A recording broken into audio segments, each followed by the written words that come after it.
force, the strength, all that. I know what you're talking about. So I'm playing with Ninja Ghost, whatever. See now, if we start playing hardcore, I would do that. Yeah. But I be playing a lot of core, so I don't really do that right there. What you're talking about? How do they emphasize difficulty in PvP? Right. Thank you. How do they emphasize difficulty on that? Like, because, like, for instance, no, it ain't gonna leak. Yeah, appreciate you, but no, like if you're playing, I guess, any arcade game like zombies, right? There's different difficulty levels that you can set it at. So how many bullets the enemies take and their health bar versus how much damage they do to you. Is that something that happens in Call of Duty? Because I don't play it at all. I don't know anything about it. So you just got regular, what we call regular, just the standard PvP, and then hardcore. So hardcore is supposed to take less bullets, but damn, they eat 2-3 bullets in that one. And so so who is they when you whoever your opposition is? So but somebody player, else playing online. Okay, yeah, gotcha. You know, and I could probably attribute that to it. You know, online, just online games. You know, so latency and stuff like that. Yeah.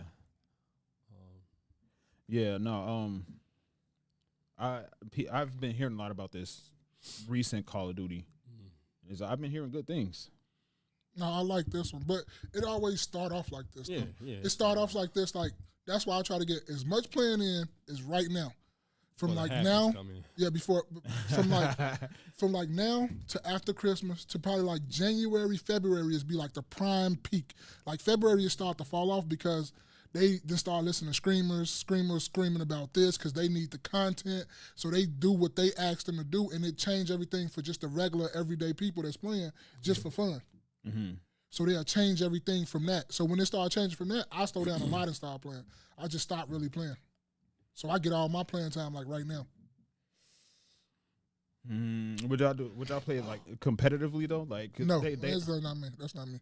No, I just play for fun. Why not? You talking about like for money or something? Yeah, like a competition. Or I'm sure they have competitions for that, right? No, when I was younger, I mean, now I realize kind of in Call of Duty years, I'm probably old. So I mean, my Call of Duty years. Yeah, because you know, the older you get, yeah. The less and less you start playing. Yeah, no, the older you get, your reflexes slow down.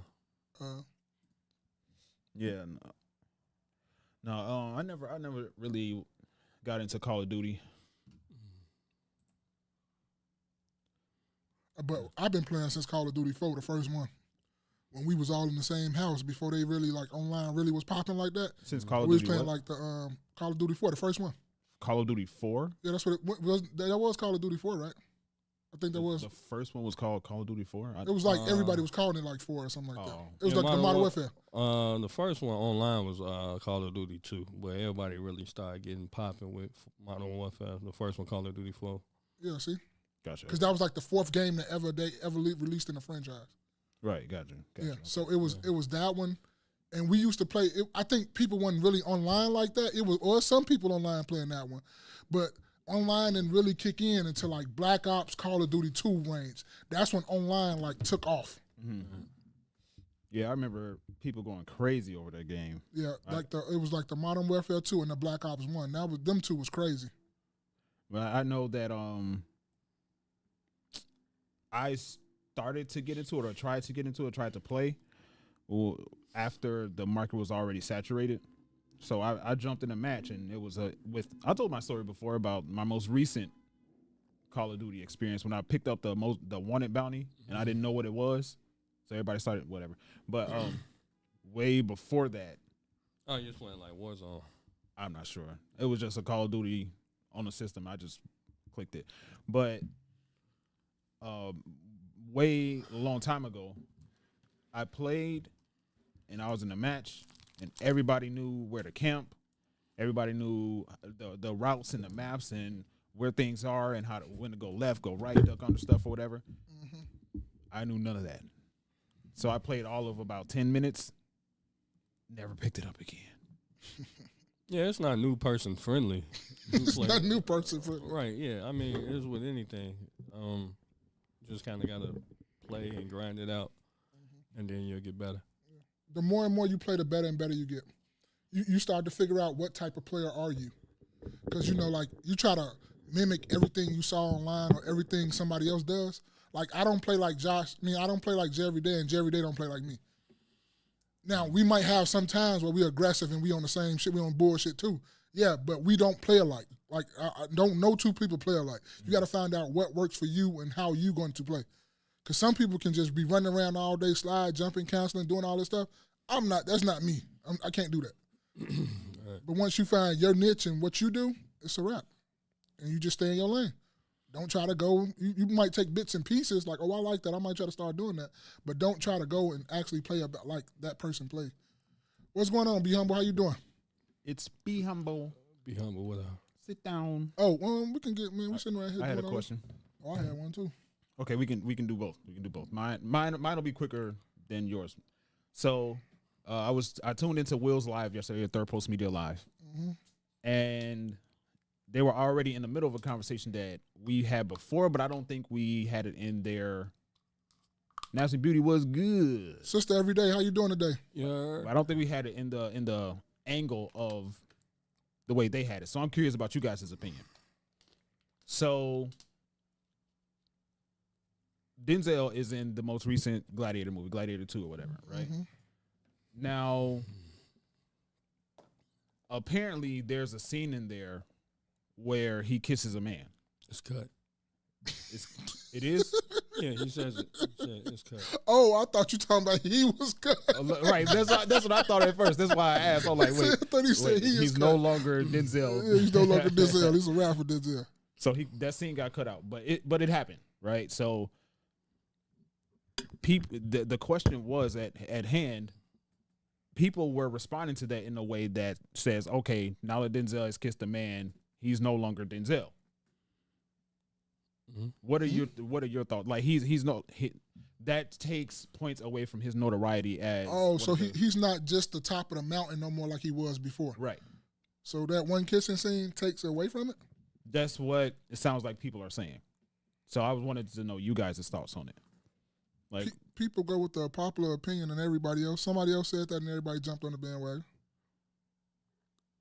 Okay. I really don't. I go by. I don't know, man. I ain't got no opinion really on it. I really don't care. It don't really bother me not one bit. I ain't kissed a man, so I don't care. I'm just being honest. Every day? I think that all right, so he was the one who told Will Smith not to kiss no man. Oh, he was? Yeah. See, for the learn something today. Go ahead. So if you're the person that said, don't be out here kissing no men, and then later on, which I really don't understand, like, why do you wait this long? 78. Why do you wait this long into your career to do something like this? What are you trying to prove? And you kind of said it, kind of nonchalantly, like it was nothing. You know what I mean? Denzel to Denzel. Will Smith? No, I think I sent the video. I sent the clip before, in the group chat. But him saying that, yeah, he kissed the man but I guess he said they were scared to leave that part in there. Yeah, I don't understand it. But he's also the one that said he don't kiss nobody on screen. And looking back at many Denzel Washington movies, that I don't recall him kissing any women on screen. And that's one of the things I was thinking about when even before this conversation, that I've never seen him, like, he might have a wife or he might have somebody that he's in a air quotes relationship with, or a love interest or something like that. But I never seen him actually be in a relationship with anybody. Yeah.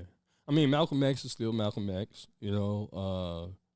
Alonzo, when he played Alonzo in Training Day, and he still got so many great movies, but to me, it's like, damn, why do you wait so late to do this? That's a great example, because even in Training Day, the one scene that we seen him with a woman was when Jake was his name, when he like kicked the door open and Eva Mendes was right there. Right. And they weren't even on each other by any means. Like, she was just naked on the bed. Yeah, and he was counting money. Yeah. Yeah, I don't. Oh, wait, John Q. Yeah, I think he kissed her. I don't think he kissed her in John Q. Mm. They never kissed or anything like that in John Q. So what do you think it's about what people say about it going against his reputation as the Denzel that we know? I don't agree with that. Denzel is still a phenomenal actor. Now I can have an opinion on that. Like, nah, I don't agree with that. I don't agree with that at all. Like, he's just a phenomenal actor. Like, it's like Denzel, then it's like everybody else. Like, almost like he put Mike, and then it's everybody else. Like, Denzel is in a league of his own. Yeah, I think that with Denzel, we put him so high up there. It's unfortunate, but like I said, I think that It's unfortunate. yeah, I think it's unfortunate because it seems as if any black actor or entertainer, you can't like not do something that's questionable. Mm-hmm. You know what I mean? At the end of the day, it's still questionable, right? So none of us on this panel are actors, but given the chance, if somebody offered you $10 million, would you do it? I'll try it. To act? No. To kiss a nigga on No. the screen. I ain't say that. I thought you said act. That's why I said act. I said act. You want to All right. I mean, however you took it, but that's what I'm saying. For $10 million, would you do it? Nah, it just went in line with me. Now I'm cool. Right. I don't give a fuck what amount of money you boast up there, how much money you go up. It's just done align with me or who I am. Right. I can't do that. So that's what I'm saying. So when there's something like that and people say, well, they're just actors and black people are the only people that do this to their actors, make a big deal about it. It's like, is it wrong to be the only people that do that? Is it wrong to kind of question these things? D Money was good. D Money, what up? I think the almighty dollar speaks. I think as it pertains to Denzel, I don't care one way or the other if he did or didn't. Mm-hmm. As long as it's not one of these Tyler Perry movies or Tyler Perry scenes where it's forced upon you for this person to be gay. Oh, okay. So how many kisses do you get? I mean, how many movies is it cool? You get 2 a year? Right? Do you get 2 a year? As many cries as you get. Right. You get 2 a year? Oh my God. Oh Lord. Let's see. Be Humble said the Denzel Washington kiss isn't in the movie. Yeah, Jay Everyday said that earlier. Be Humble also said it, and actually it symbolizes the kiss of death as he kills that character in the next scene. Mm-hmm. Fuck, what it symbolize? Fuck all that. 10 million? No, I couldn't do it. I couldn't do it, man. I think that's one of the things. And if you notice, when it comes to, I'm thinking about black actors in particular, but I see with men in general, it seems like the higher they go, as it's in terms of popularity in movies, and the higher their air quotes pay goes for the roles that they get, the more questionable scenes that they do. Like Wesley Snipes and Tu Wong Fu, Kevin Hart. I've seen Terry Crews dressing like women. Now Samuel L. Jackson. You did something? What did you do? Damn, what the fuck he did a couple things I've seen that was mad questionable. Oh, I ain't never known it was Samuel L. Jackson. I've never seen him, but it's just I see the correlation. I've seen the correlation, and it's like at what we never know what really goes on behind the scenes, but if all of these people are in the same profession and they all do the same thing, like for instance, Dave Chappelle, he said that people approach him to do so, to wear a dress. Martin, Damon Wayans. I think they got Dave Chappelle in the dress though. I had seen something. Yeah. As far as I know, which I'm not saying either way because I don't know. I'll send it to you after the podcast. Okay. I'll send it to you after the podcast. I know he said, I remember him telling the story where they tried to make it seem like it was funny for him to dress as a female character. Mm-hmm. And he said, no, he didn't want to do that. So why? What's the point? Why are you trying to, the people behind the scenes trying to get men in general, black men specifically, to dress as women? To dress, to no, not to cut you off, but just to dress to do something that to me goes against what you naturally would do. And this is like, so I've heard. Okay, I don't know if you guys heard like the interview with Aaron Hall. Mm-mm. Anyway, he's talking about his life or whatever, and then he randomly brings up Denzel. Right? He's like, yeah, he had all these people at the crib. It was Diddy and all that. Then all this shit was this year. So it was like Diddy, yeah, da-da-da. And Denzel know how I fuck. What the fuck? No, that was random. It was just random, right? Yeah, I was like, damn, what you just bring up Denzel name for? And then it was what's the little young dude played on This So Raven? That's So Raven. Orlando Brown. Orlando Brown. He brings up Denzel's name like a month ago or 2 months ago, and then this comes out. So I mean, is it a real big deal? But it's not really a big deal.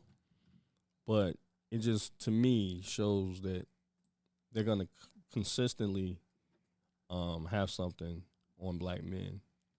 Now, here's a question that they also asked that I was curious about you guys' opinion. Who are one, they asked who is the greatest black male actor of this generation. Would we agree that it's Denzel? Just acting in general, catalog, attaching ourselves to the character. Would we agree that it's Denzel, number one? Yeah, Denzel, yeah, for sure. But would Denzel be? I don't know, because when you say this generation, how long is like the generation you're talking about? Well, overall, not necessarily. I shouldn't say this generation, but See, overall. that's why I was getting. Yeah, overall, yes. Okay, yes, no doubt. overall. So, if Denzel wouldn't be number one, let's say someone isn't impressed with Denzel's acting and he's not number one to them, who might be number 2 and 3 behind Denzel? Yeah, I have to put like a Samuel right there, a Will Smith. Just them just the 2 names that come off the grip from my brain real quickly. I have to sit down and think about the rest. But them 2 right there alone will come off real fast for me. So what do you think, JV Day? Say Samuel Jackson. Some of the guys that's kind of off the beaten path. The dude who played in, I don't know his name. I can't. Forrest Whitaker? Would you put Forrest Whitaker up there? He could be up there. He could be up there. It wasn't the name I was thinking about. The guy from he played in Shaft with he played Peebles. I know you talking about Peoples the Hernandez. Yeah, I know you're talking about. I didn't know dude Yes, was yes. actually black. I didn't But know. yes, like his dude is overall, actually- every time I've seen him just act, he's great in whatever role he's playing. He was in the Hunger Games too. Yeah. What about the dude that's never got young? He's always been old his whole life. Oh, Morgan Freeman. Yeah. Morgan Freeman. I don't know about Morgan Freeman. You don't know about Morgan Freeman? Definitely notable. Definitely noteworthy. But the answer that they came up with, which I agree with, was I think it was definitely Denzel number 1, Samuel Jackson in there, and I think Lawrence Fishburne. Yeah, Lawrence Fishburne. But I couldn't put them over. Like, I know you don't like Will Smith, but Will Smith is up there, bro. Will Smith got to be like top 3 to top 5. Let's see. I'm curious about this dude's name. Oh, he said Samuel is the highest grossing. Yeah, he been in the most movies.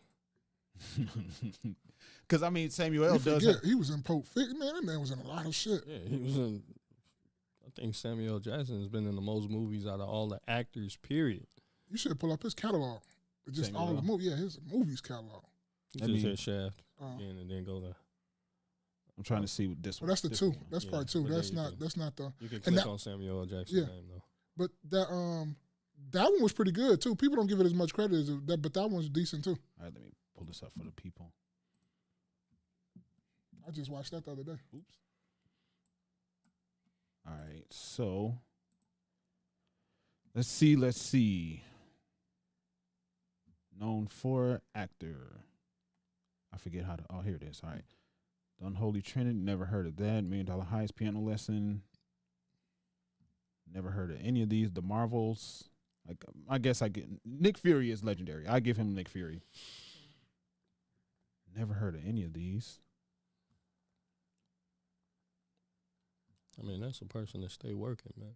No, man, look at the years, right? Yeah. 2020. That's what, 4 or 5 in 2020. And most of these is movies, is not like just TV shows, are they? Yeah, But he did good in Glass. Glass, he did good. What you call it too? He was a dope Frozone in Incredibles. He always do good on voiceovers. Where's my super suit? He was in Kong the last one. I didn't even remember that. Yeah, man. I think I'll give it to Samuel. Shit, he probably got Yeah, Samuel Jackson. You know what really boosted him up there though? That Marvel, that Nick Fury, like you say, that was a legendary character he played. Because I can't see nobody else playing that role. If something happened to him, I don't see who can play that after him. Oh, Nick Fury? Yeah. Nobody comes to mind. And I can't, like, if they cast somebody, it'll be hard for me to get them in that role, like, kind of. So we can't forget the ladies, man, as far as the female actresses. Or the actresses. It sounded like you said exorcist. I'm like, what? Oh, you talking about the best? Yeah. I put Viola Davis up there. Viola Davis, nice. She's nice. Viola Davis. There's always some snot coming out of her. She's nice. She's really nice. Okay, what would you, because I don't like mixing them really, but would you say Viola Davis is when we come to black actresses, that she's number one? Okay, so where would you, if it's between Viola Davis, Angela Bassett. Ooh, I forgot about Angela. Oh, I forgot. Angela number one, my bad. I forgot all about her. Would you put Jennifer, what's her name? The one that always plays people's aunties in movies. I know you're talking about Jennifer. She used to be in, she was Will Smith auntie in Fresh Prince. That's yes. what you're talking about? Yeah. So are we basing this? I'm basing it off of overall catalog and being able to play different roles. Mm-hmm. Because even though, like, I don't like Will Smith, right? But he has the Pursuit of Happiness. I don't like Will Smith, but he has Pursuit of Happiness, which those emotional roles is his bag.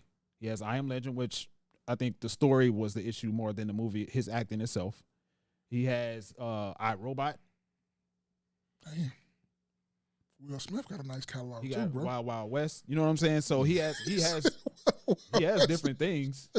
Wild West is crazy. He has different things. He has a decent. I think that was his best movie.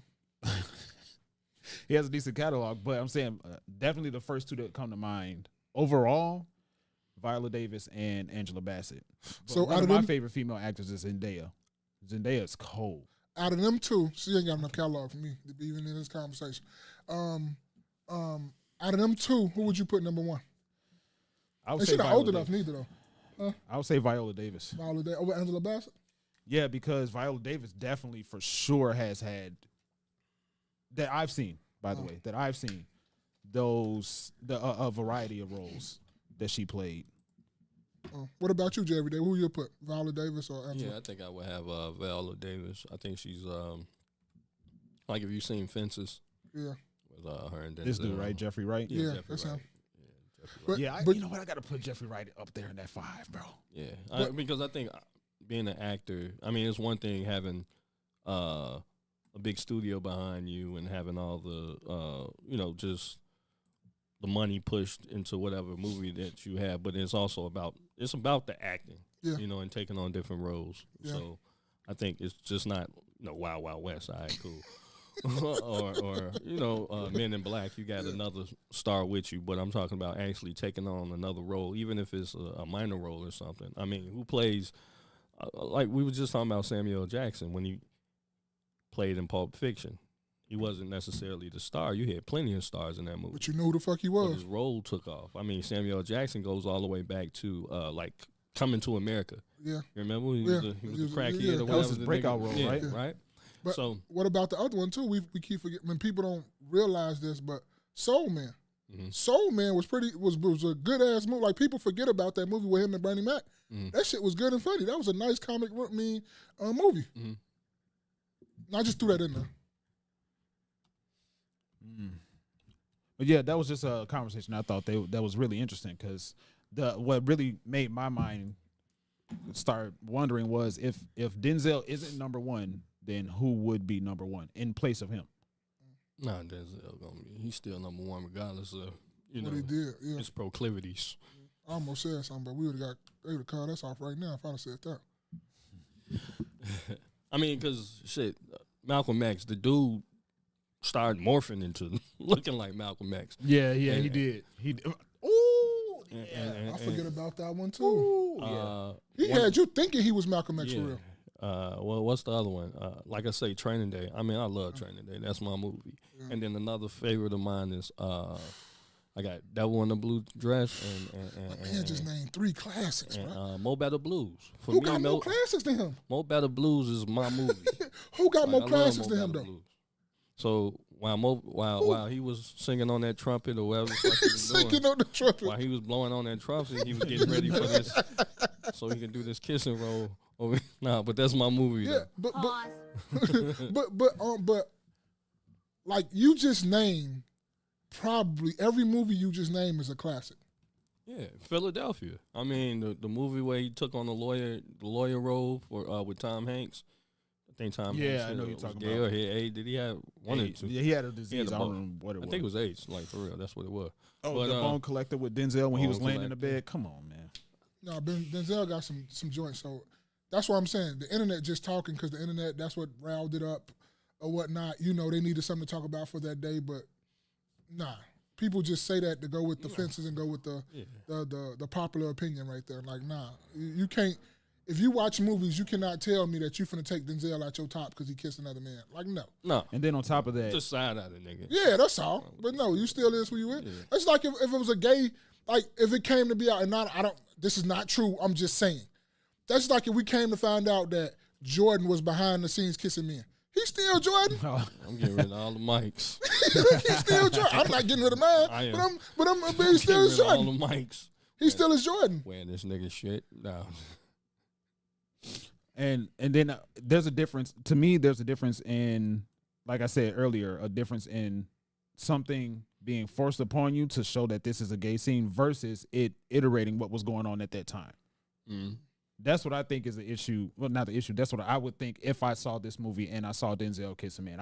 I ain't gonna lie and say I wouldn't like, is that Denzel kissing a man? But I would overlook it because I'm not worried about he's kissing a man as much as I am worried about or paying attention to the storyline. Yeah, I agree. Everything should be in context. So, right? So he played a Caesar role. You know, I forget the exact name of the Caesar that he played in Gladiator. But that's what they were into at that time. So he knew going in, hey, this is probably, something that they do. But he knew going into that. So, not just gay scenes but sex scenes in general, I feel like a lot of times it should be unnecessary. Would you guys agree? Like a lot of the sex scenes and stuff in general, like that. Like it's like you, not just, like I said, not just gay scenes, but you crowbar shit in there.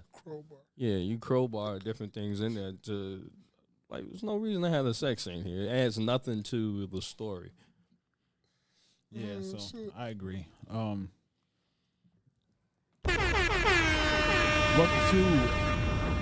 Welcome to another episode of the KNoWKi podcast. I am your man Spaces. Hey, I go by your boy Mom, man. Hey, man, that shit was loud. I'm Jay every day. I turned it down. How was y'all last week, man? It's great.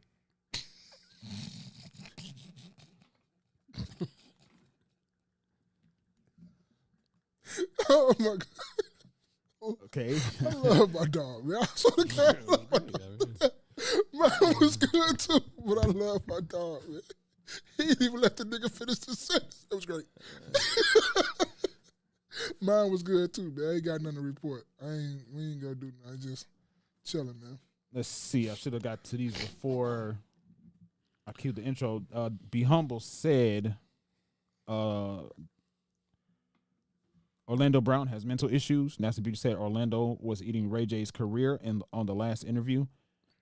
Oh man, I could show some stuff on Ray J. That dude is wild. Yeah, Ray J. Samuel is the highest grossing. Fishburne and Denzel, didn't they come out around the same time? I'm not sure, or close by. I forgot about Fishburne. And Be Humble said Samuel didn't start until his 40s. Hey, you said when you just said what you said about Ray J and what's the other boy name? Orlando Brown. Orlando Brown is Ray J just a mellowed down Orlando Brown?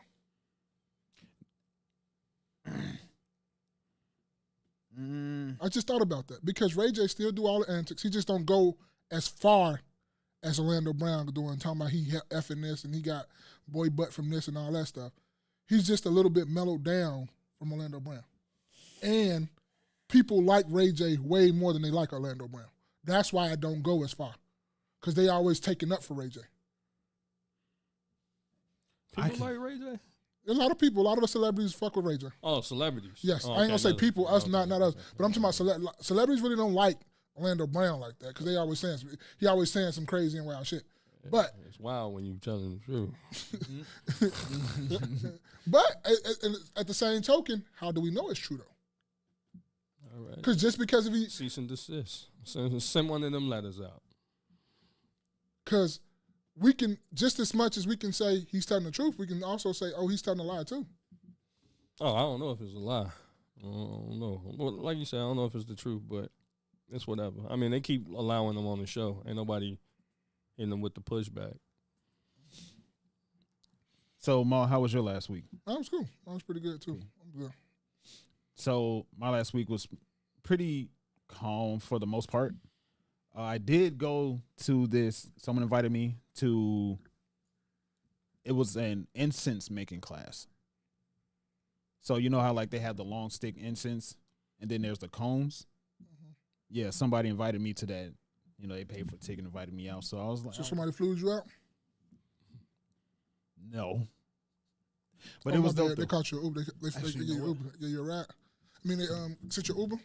They sent me an Uber. No. Just fuck. Hold on, let me. Oh shoot, what was it? Oh, here it is. Let me pull it up. I didn't think to. It's probably a nice date, though. I ain't gonna lie to you. Making incense or candles, that's a nice date. It was dope though. It was dope. They had great scents for the incense. It was like a vanilla. They had a teak wood, and oak wood, and. Oh, so y'all actually made incense? Yeah. Okay. How was it making them? Like, did you know? Like, was you like kind of surprised in how it makes them and all that stuff? Yeah. Yeah, it's just like if you imagine just like crumbled up flowers. Yeah. So you take a scoop of crumbled up flowers. You know how they have like is it a coffee grinder that grinds the beans into dust basically? Yeah. It's like that with pieces of flour. So you pour it out, take a little mini scoop. What is it? A scoop of meat, a scoop of the flour dust. You pour it into this little bowl, maybe 3 scoops, and then you pour this oil, that oil on there. This what they like. I guess you would call it lighter fluid, and then pour whatever scent you want on it and shape it into a cone. And then you gotta let it dry to a harden or something? Yeah, you gotta let it dry. Okay. And you actually brought yours home? Yeah. Okay. The one ticket gave you you could make a max of 10 incense. I only had enough time to make 8. But you were trying to get your all 10 in, weren't you? Oh, I was trying to, yeah. Yeah, I really believe in oh, here it is. Getting my money's worth. Getting what I paid for. Lake Street? I probably done drove past this place a million Yeah, times. it's right off Lake, bro. And didn't even know it was there. She said she been there since 2020. You said it's 120 Lake Oak Park. 10. Where is it at? Oh, that's road. No, I don't drive past. Right I'm here. thinking it's going. I don't know why I thought Addison so quick. And the funny thing is that, like, when I saw this name, I think it's Anum, and I think that's if I'm not mistaken, that's her grandmother's name spelled backwards. Her grandmother's name was Minnie, and then she has something else in her candle bar, that is her grandfather's name spelled backwards. And she said she does catering, that's probably not the best way, but she does like workshops all the time. She collaborates with other people that would complement what she does and all this stuff. It's great. I'll definitely go back. I might need to probably do that one time. It was founded on Eventbrite, so it was really fun. I'll go back again and again just because it was fun to chill and to chop it up with I forget her. I didn't catch her name, the instructor, but it was great. It was fun. I recommend it as a date night thing. It was dope. Oh shoot. I'm so into. I didn't even pull that up. Okay, while we sitting here doing this, let me ask y'all a question, right? Is it easier to do the right thing, or is it easier for you to do the wrong thing?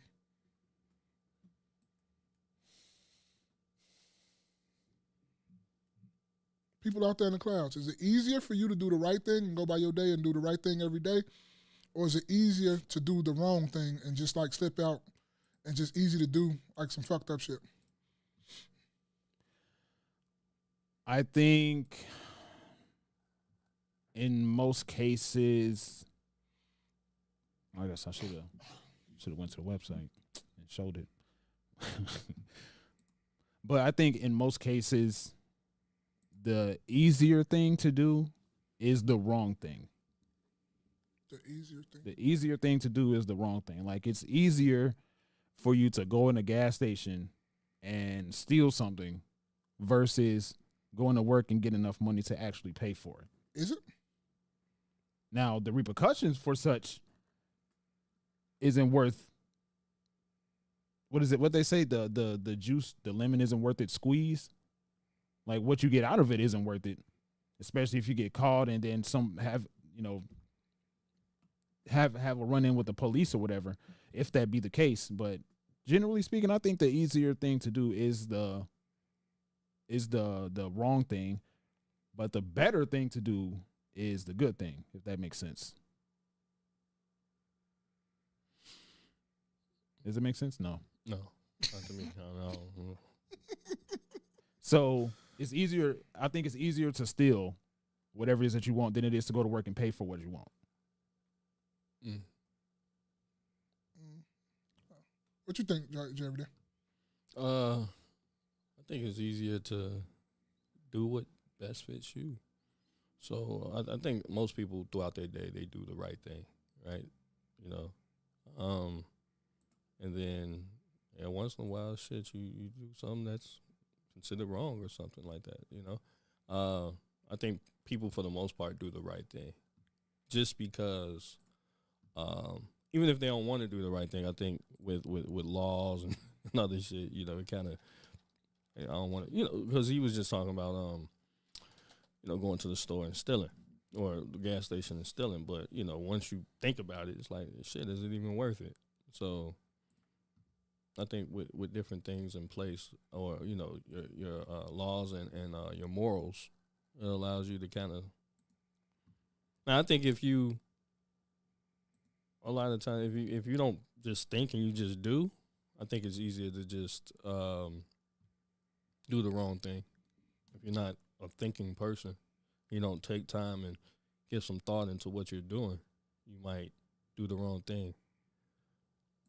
But overall, I think, you know, it's easier just to do the right thing, and it's less of a hassle.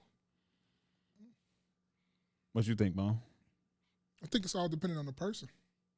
Because if you're a righteous person and you move with morals and intentions, you're going to do the right thing regardless, if somebody's watching or not.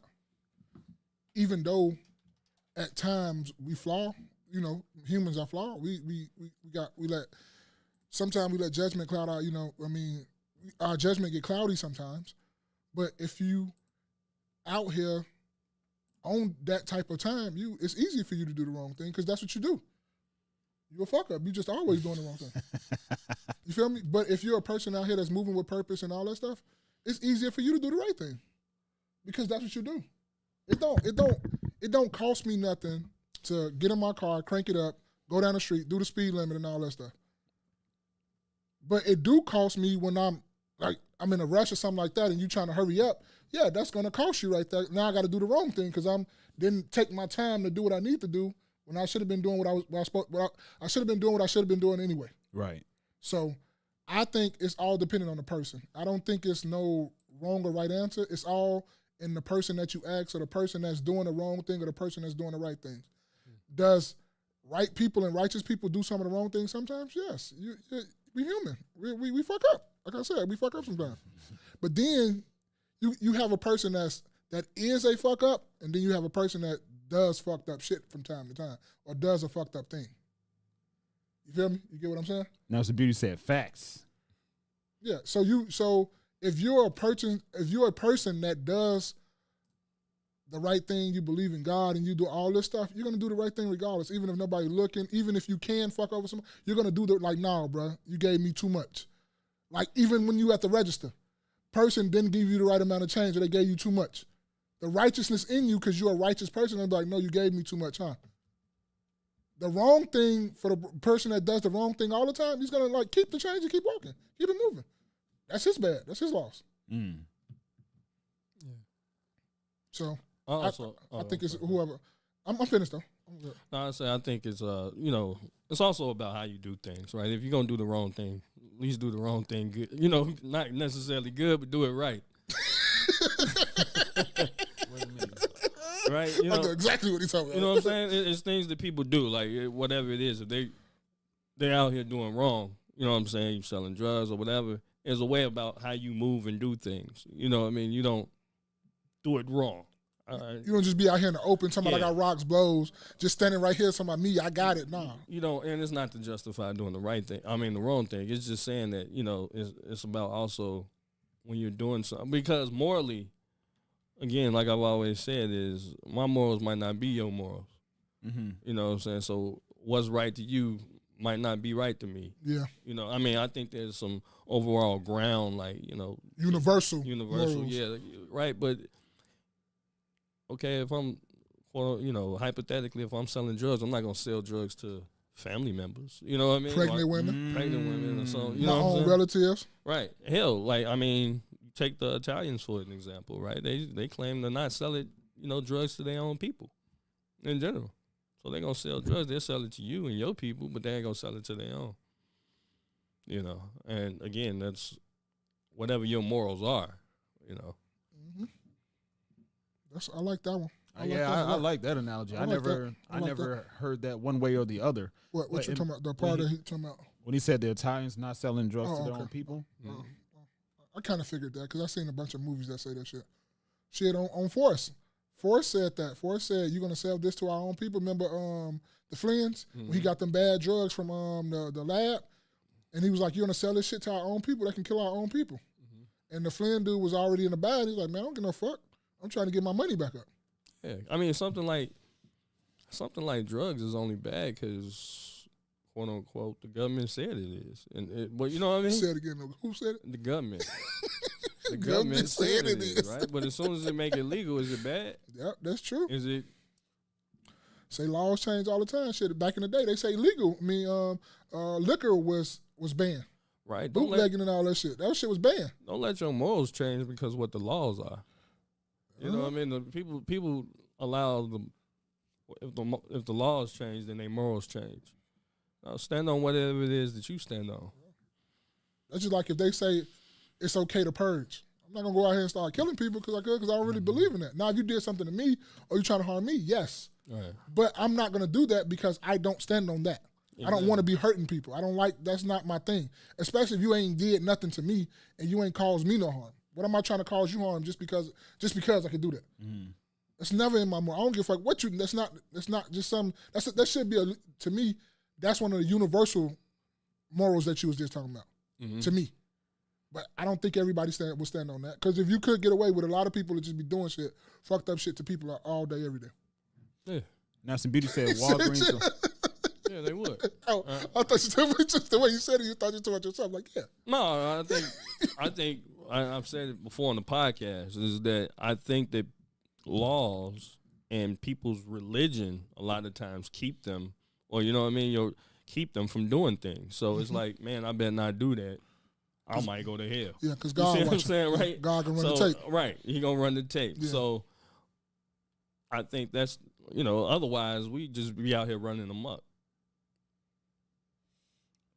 Yeah, I think, for generally speaking, like Jay Day said, most people aren't out here committing crimes. It's just, some people have each individual that does what may be wrong has their own motivation for doing so. There are some people that are just bad people, and there are some people that make bad decisions. You know what I mean? So, and there's a difference in the two. So, which is easier? I was thinking on a macro scale. I wasn't thinking on an individual scale. But if you, the answers will vary, I think. Let me ask you this though, right? So we get into, let's say, a dystopian society where What's dystopian? just the fucked up position, whatever it is, like a society of chaos, basically, right? Okay. Shit kind of goes to shambles. Like, And have you seen that movie Damon was telling us about? no, I didn't get a chance Okay, to watch it. I was for to say just like that, but nah, never But mind. it's probably that. But Yeah. A zombie apocalypse type shit. yeah, Yeah, okay, I got you. right. So you get Society is a fictional society that is oppressive, harmful, and miserable for its members. so you're in a position where okay, you have your family and somebody else has theirs. You know for a fact somebody over there has food. You don't have any food. What do you do? Ask, can we get some or something like that? And this is dystopian society. But I'm saying though, but you, I understand. I know exactly what's because going. it's bad all the way around, right? Yeah. You know what I'm saying? And I just feel like there's, and I get, from a humanitarian or just being, You don't want to do that, I don't want to do that, but I'm gonna have to. but 'cause I what's have survival. to. Like I gotta run you over. Like it just is what it is. You It's know what I'm saying? self-preservation. Yeah, It's a first law. law of nature. Yes. Yeah. That's what I'm trying to say. First law of nature. You gonna try to. It's trying to survive. Yes. And that's why I say people be talking about like, they going to get food and all that stuff. And I say this all the time. I know they heard me say this. For the first place I'm going when this shit go to shit. Oh, so y'all, y'all remember the first place? The first place I say I'm going, if this shit bottoms up right now, where's the first place, one of the first places you go? I know to go get your family and all that stuff, but where's one of the first places that you're going to try to hit and loot? Grocery store. You grocery store too, Jay? Shit, I don't know, man. I'm hitting the gun store because I'll take some station shit. He ain't got no bangers. He going to get that shit up. And that's just the word, like, that's just what I'm talking about. We need bangers. When you got bangers and ain't nobody else got bangers, they giving up everything you got. They just not trying to get none of that shit. So you can go do grocery shopping for me. Me and my family be over there later. See how quick they change the morals. but you said it's like first part of preservation. Yeah. We have to take shit. And it's not like I'm taking shit just to be taken. No, it's like, bro, can we have some? Like what Tupac say? You come in there, you see all the food on the table, you asking because we have none because we hungry. Right. How many times does somebody knock on your door to keep asking? Because now it's gonna be kicking in the door with waving my fofo. Especially if I asked already, like, bro, we ain't got nothing. You got everything in there. Like, no, get your big black ass on. That what you tell me? So, that reminds me of looking at the definition of dystopian society. And it said the continued part of the definition said it's the opposite of utopia. It made me think of The Handmaid's Tale. You ever watched that? Mm-mm. I've heard of it, but I've watched it. It's for the first like 3 seasons are an amazing watch, but then after that, maybe first 2 seasons are an amazing watch, but then after that they start pushing agendas that turn me away from it. But that's what it was. It was like actually better example. The storyline of The Walking Dead. One I saw a post that said, and it was one of the most accurate things that I've seen. It said one thing that The Walking Dead has taught me is that humans are the real enemies. And then I saw one of Scooby-Doo and said, one thing that Scooby-Doo has taught me is that humans are the real monsters. Because they all dressed up in this suit or whatever and tormented whoever was around, and they took the mask off and found it was a human in Scooby-Doo. But in one particular season in The Walking Dead, basically the main characters, whoever they were at the time, they came across this society of people who seemed like they were inviting. It seemed like it was a place of refuge because the main characters were just wandering and looking for a place to stay. Come to find out, that society was a society of people who welcomed strangers in so they can kill them and eat them. You talking about the governor of that episode? I'm not sure. It was a long time, but it was like season 2 or 3, maybe. The governor them. It was them. It was like, wow, like he's calling himself the governor. Speaking of dystopian society, like kind of to an extent post-apocalyptic type of thing when everybody has to scavenge for themselves in order to survive. But that's always the case. People are always the ones that fuck up everything. It's greed. It's all the stuff we name: greed, envy, jealousy. 7 deadly sins. Yeah, it's all that. It's always the people. People is always the one. You can never just have it where we can be over here just chilling, and people can see we over here just chilling, and they don't like the way that we just chilling, we get along, and we sharing everything, everybody is coping, but they want to come over here and throw a monkey wrench in our shit just because. Look at them. Yeah, they happy. Look at them. And that's how it happens all the time. It's always like that. Like we can be getting along all the time. We bring a fourth or something on, and all of a sudden now we beefing. Because this nigga like, man, you gonna let them do that? You gonna let them do that? We've been running cool and smooth all this time. We give, we take, you compromise, all that stuff. But he come over here, he say, nah, I wouldn't take that shit. Nah, they keep taking advantage of you. All because he putting a bug in your head. And that's how it always go. That's how it always go. That's why you just keep your circle, no new friends. Nelson Beauty said Walgreens is on every corner. Back when we were talking about the drug. It's facts. What? I don't understand how that relates. Drugs. Just drugs in general? Because we're talking about when she said it was Italians selling drugs to their own people. When I was talking about the Flins, when I said the pharmaceuticals went to the Flins because he had a batch of bad drugs and he couldn't go through regulations? No, it was more so when I was saying that the government, whatever the government is saying is legal. You know what I mean? Right? So you got Walgreens and they're selling the drugs. Yeah. Yeah, it's crazy because way back when somebody told me that the only reason weed wasn't legal was because the government hasn't figured out a way to tax it yet. They taxing it now. But that's what I'm saying. Now, after they figure out a way to tax it through all these dispensaries, now it's legal. Yeah. On the state level. On the state level, yeah. Right. So I agree. I mean, you think about even like your drug dealers back in the day. Me and Stogie was talking about this, and they went to jail a lot of times not because they were selling the drugs, it was because they was evading their taxes. It's always about money laundering. That's what it's always about. Yeah.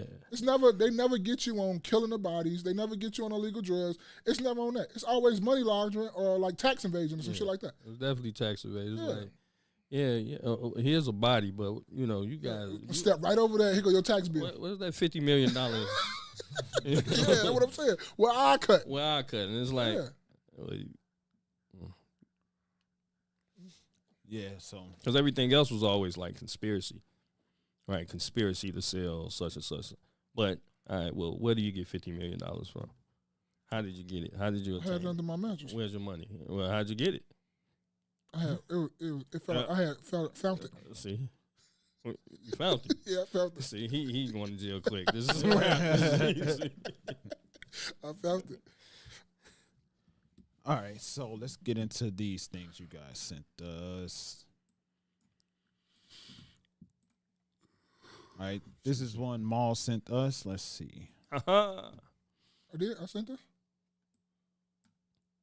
Yes, in your DM. Know that you have a true friend.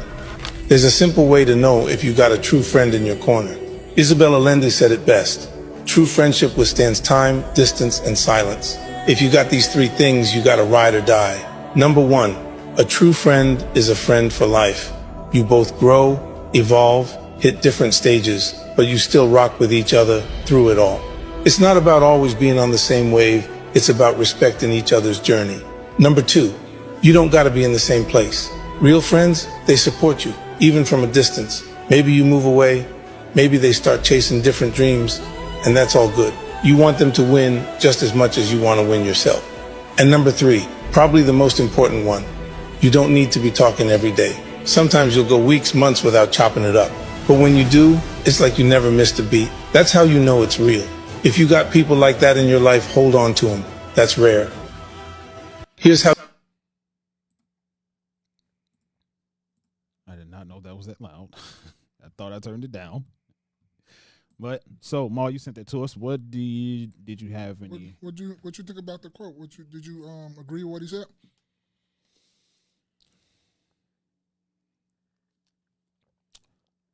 It's tough for me because that sounds very, very, very, very ideal.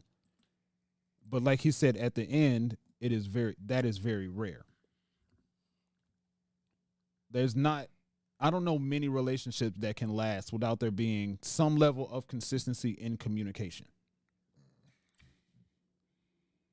No business relationship can last. No actual marriage or boyfriend-girlfriend relationship could last. So I don't see how we could apply that to friendship, and still expect different results. I don't know.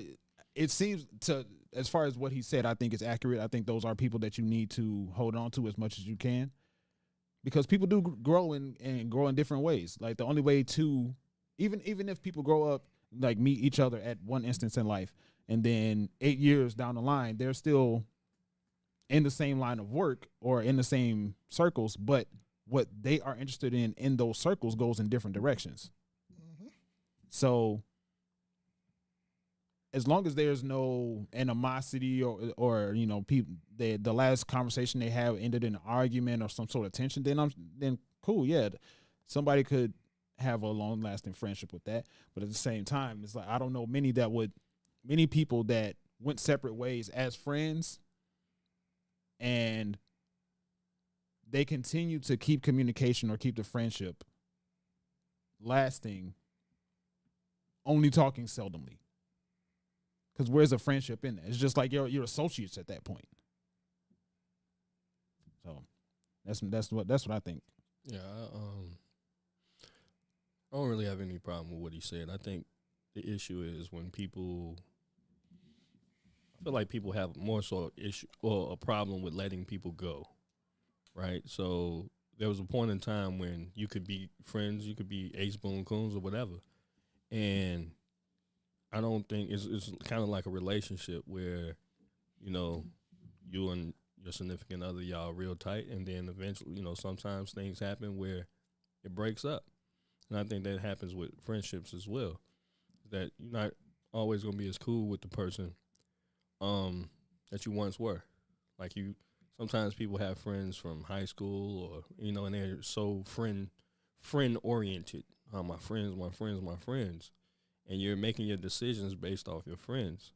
But like 50 said, everybody has their own journey in life. So sometimes your journey, is going to take you and your family to a whole different direction. And it may not mean that, you guys argued or something, or that it fell off on bad terms or anything, that you guys fell off on bad terms. It's just that you grow apart. And that's it. I've had people in my life that, I was real cool with, growing up with. Shit, when I see them, it's still all love. It's not necessarily, when I see them, it's still all love. It's not necessarily like, I don't fuck with them or whatever. But it's not friend like, like we once were. And I think sometimes you just gotta let people go, and that's fine. Ma, what you think about what he said? I agree with both of y'all and disagree at the same time. Because what y'all said was, like, absolutely true. Like, y'all changed my mind perspective on it a little bit. But at the same time, he said the true definition of a friend.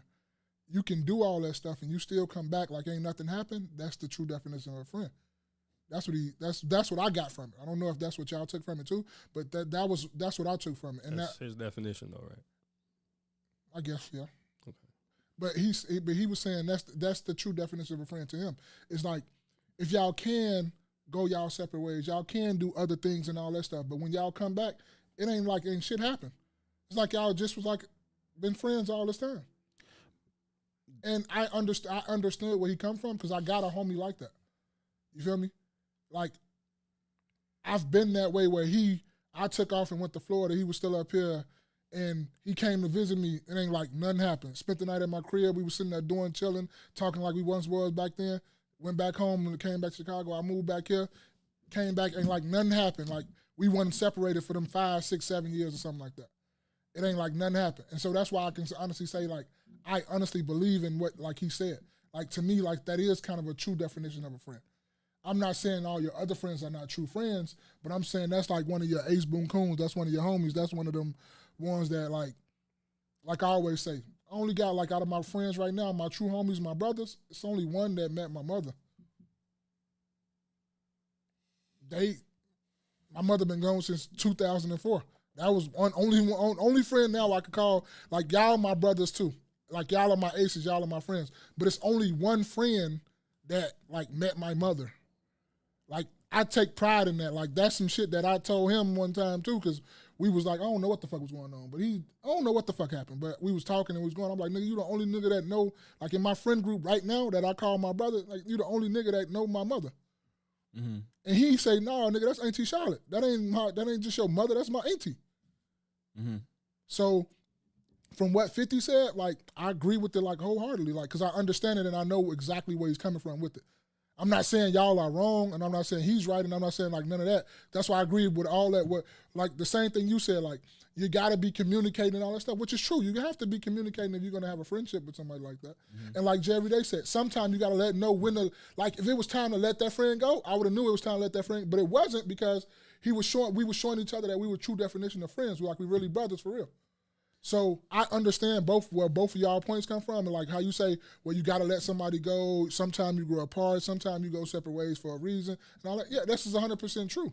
But you got to know the difference between that and the thing that 50's talking about too, I believe. But is it a true definition of a friend, or is it just a different version of what friendship looks like? Shit. Yeah.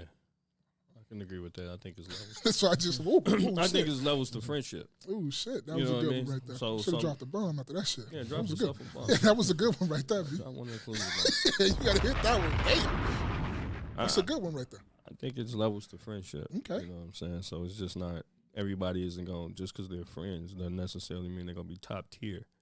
Remember we was talking about it the other day. Remember we said you have different type of friends for different type of things. Mm-hmm. Yeah. Yeah, so and we got our prey warrior right here. I'm just playing. Go ahead. I'm just pushing. But I'm just thinking of you know, like I always say, my brain works in reverse, right? So I told a story before where I was kicking it with my guys for like I don't know how many years, close to 5-6 years or so, something like that. We were kicking it at least once a week. One person moved away, and then, as far as I know, everything just dissolved. Mm-hmm. There was no animosity in between us. I was the only person reaching out for a while, and then I just stopped. Just let it dissolve. But does that mean that they weren't my real friends, or that's just where the friendship? But was they keeping the same energy you was keeping? Like you was reaching out. Was they trying to reach out too? Was they at least trying? That's Seldomly. the thing. Yeah, but that's the thing. You can't be it can't be one-sided. Even if you're giving me, like I told you, remember, I can give you the 80, 90 or whatever percent. You got to give me something back though. Mm-hmm. I can't just be giving you all the whole 100 and you ain't giving me nothing back. Yeah. I agree. 1,000% agree. Like if you sitting up here texting, you trying to link up and ain't nobody trying to do shit, like come on, bro. Yeah. I mean, some shit, like I say, some shit just run its course. Yeah, and I'm agreeing with that. I agree with that. So, you know, I get the friends, you know, people move, you know, you move whatever. They can move across seas or whatever, and you go over there and you don't, whatever. Yeah. But for me, I just think that, and I personally, you know, if I were to personalize it, I've seen it happen both ways. Yeah. So, and to me, it's cool. Like, there's no hard, I'm not trying to keep a person around. It's cool. It is what it is. Right, and to that regard, right? So he said at the end, those are your real friends. Mm-hmm. I guess so if your friendship with somebody is something that you run across this person, y'all talk at least once a week or multiple times a week, and then something happens to where your paths diverge and you stop talking, does that mean that whole time that they were your fake friend? No, I don't believe that. Okay. Like you said, it was a version of friend. It's a different version. That's what I mean. That's why I understand his sentiment, but I don't personally agree with the word real friend. Yeah. Okay, so we'll change that word. Real is just some shit that people just throw around. Like, oh, I'm a real nigga. Like the fuck, you know what I'm saying? I don't agree with the fakest motherfucker on the block. Yeah, I don't believe in nothing like real. Like when people say that shit real, this is, you know, they was real for that time that you was with them. Right, You know? and then the friendship just changed. They weren't my fake friends for 8 years straight. So all these niggas that be shooting each other, you know what I mean, right? So they be backdooring. They think these is they real niggas. They think these is they real friends. Tell it's time to go to jail, right? Or it's time to He did it. Or y'all end up fucking on the same bride. He did it. You know what I mean? So we'll see how quick that real shit get. He did it. It's gonna get real. That nigga had on felines. He had on all black felines. He did it. Yeah, all that real shit. Fuck it. Would you? Okay, so would you replace real with different? I'm a different nigga. I'm a different nigga. Yeah, I'm a different friend. Nah, I mean, I think you just, you take your friends. Your friends is your friends. Yeah. You know what I mean? And just know, every good thing sometimes come to an end. Like, even if it's your friends. Yeah. Even when you was in a relationship with somebody or That's true. or whatever it is, that your favorite car or whatever, you know what I'm saying? Sometimes shit, like, nigga, you can't keep shit forever. I've learned that, though. 'Cause, So- yeah. That shit changes. Yeah. Shit changes. Like, you could think, I'm going to be on this course for 7, 8 years. God show you now. This nigga, this your course for 2 months. You feel let this shit go. Yeah. Shit changes. So, and that's cool. And it's, perfectly fine. Like you said, it's perfectly fine. That's just life. It might hurt. Like, Yeah, it hurt. I mean, because, like, if I were to personalize it, right? So I hit a friend. And, we cool. When I see him, we cool. When I see him, we cool. Yeah, when I see him, we cool. But this is when I got married. And I know this story all the time. I told this before. And my man say, I invited him to the wedding or whatever. And he says to me, yeah, my father's retirement party is that day.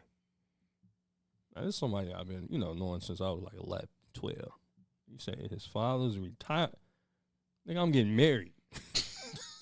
I only do this once, and I'm Right. only doing this once. Ain't nobody else. You supposed to be a best man, nigga. I mean, this is the same area. Your father your grandfather don't live too far. I'm pretty sure whatever venue you can come. You can come to my shit, can then do go both. to his shit. Or you can do both. You know what I'm saying? But this is somebody getting married. He You know made what the I'm choice. saying? He made the choice for you. Right. You know what I'm saying? So then I'm like, damn. I was kind of hurt by that. I'm like, I know damn. you cried.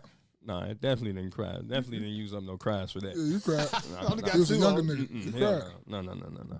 But then it was a situation where he got married, right? And by this time, this could have been a year or two later. And I think something had happened where I changed my number. I had changed my number or whatever. And we bumped into each other. He's like, yeah, I got married. I was looking for you. Da-da-da-da. No, you wasn't. I'm like, bro, we got Facebook. At this time, we had Facebook. We got, where my mama stay. I know where your mama stay. Hey, boy, that's You know different what I'm friendship saying? right there. Now, that's different. Right? That's different friendship. Too many people don't know where your mama stay Right. at, boy. It's different. My mom's, you could have, knocked on the door, right? Some shit like that. And then Could have slid that bitch in the mailbox. in the bitch. mailbox or whatever. I'm like, all right, so that's strike two. So then Straight to- it was really after the first strike, it was really like, It was over with, but I was trying to give him up for the benefit of the doubt. Yeah. I'm trying. I'm like, trying. damn, nigga didn't invite me to his wedding. Mm-hmm. So then, this is recent too. So I happened to see him walking, and I pulled over. I was always excited to see my homie. So I pulled over, and I acknowledged him. I know he was doing work, but I acknowledged him. You can kind of tell. It was like, You I was don't know irritated a little bit. I don't know if I caught him off guard or whatever, but it was just kind of like it wasn't the same energy that I had. You know what I mean? So I kind of cut it short, and I got back in my car. I kept rolling, doing my thing, and then I get a call from him, like later, like what I'm saying, because we always had the same number. I had the same number, damn near 10 years. Mm-hmm. So I get a call from him some months later, and it was something pertaining to my mother's house. Right, so this nigga's calling me about my mama crib. You know what I'm saying? It was just, to me, it was just like, nigga, I've been knowing you for 20 plus years. You know what I'm saying? 25 years, and you calling me about my mama crib. So I just was like, I'm like, that's not friendship right there. Like, you don't keep. You know what I think that was? And I think I told you this. I don't know. I think you were more his friend than he was more of yours. Yeah, maybe. Ooh. Because I don't know. I can tell y'all we're gonna tell them some story time shit, right? So we go out to the cigar lounge, and when I knew y'all was coming to my wedding, but did y'all know that y'all was gonna be in it? I didn't know. At all. Nigga, I knew I was gonna be there. It's me, nigga. It's every day. What you talking about? How can't you have a nigga like me in the win? You know what I'm saying? No. But you know what? I either way, you know what I'm saying? I knew I was coming to the win. Right. Yeah. So, you know what I'm saying? I was obliged that obviously you let me in. You know what I'm saying? You felt that closer. Shit, not just me, but us, right? No, Spaces say I knew Jerry Day was gonna be in it. But I didn't know about me. I didn't know about me at all. I knew I was gonna be there. Mm. Oh, so you didn't know you was gonna be there? Me? Yeah. Yeah, I knew I was going to be there. I didn't know I was going to be in it. Okay. And Jerry Day was like, nigga, I was waiting on you to give me this. Nigga, I knew I was going to do it, but I was just waiting. I was just trying to see when you was going to tell me and whatnot like that. But that is like what I'm trying to get to what Jerry Day saying is we both are friends. We both going to have like embarrassing moments with each other or whatnot like that, because that's something y'all could have talked about him. Like, instead of him just saying, I'm going like, oh, bro, that's the same day I'm going to my grandfather's retirement party. Nigga, you could have wore the same suit you wore at my wedding to that nigga to retirement party. Yeah. You didn't even have to come to my venue or whatever like that. You could have came, watched me jump the broom, gave me a pound and stuff like, bro, I got to get out of here. You know I love you. Congratulations or whatever. And then you could have shot off. But at least you was there. You put forth effort. You feel me? Yeah. But that, like I say, I think you are more of a friend to him than he was of you. Just my thing. You know, that actually, man, this is actually going to, okay, so I was having a conversation with someone, right? And they are an aspiring actress, right? Now, she knows some specific information. I don't want to say too much. She knows some specific information about her best friend, and she wants to be there for her best friend. But at the same time, she has a personal engagement that's specific to her that could catapult her career in acting. What would you guys think about it being in that particular? What's the times? What do you mean? What's the times? What's the time is her friends, and what's the times of her engagement right there? Where's she going? Different locations. It's I think one the thing with her friend is maybe in Cali, and what she has for herself is in Vegas, I think. Okay, we got to have a conversation. Yeah, it's a conversation. Yeah, just a short That's conversation. what I was trying to tell her. That's all this is, a conversation. Hey, you know I love to come. You know I got this thing over here that I'm trying to. And guess what I'm going to do? Go to your thing. I'm still going to be here. Go to your thing. Go choose you. You ain't got to choose me. Go choose you. Go do what you need to do for your. Right now, when you get this job, I expect a good ass gift. I'm not gonna lie about that one. I'm not one of them ones like I'm not gift oriented. But I would jokingly say this shit. You know, when that first big check comes, you know you got to give me a good gift, right? Now go do your thing and go get the job. Facts. It ain't like a gender reveal, is it? No. She ain't coming to my gender reveal. Yeah, but yeah. You go. That's them texting right now. But you go do your thing. That's when you have conversations, even if it's uncomfortable. Yeah. Like, I don't care what it is. These my two dogs. I don't give a fuck what goes on. What I tell you, I'm telling. I don't care. I'm telling. Cause we not finna be bumping heads over something. We could have just had a decent conversation, it don't even take 2 minutes. Sometimes them shits be 30 to 40 second conversation that could have eliminated all this shit, all the confusion. Real quickly. Yeah. If you felt the way, say you felt the way, it's okay. We all human. The Experience, what's up, man? How you doing? What's going on? I love my brother, man.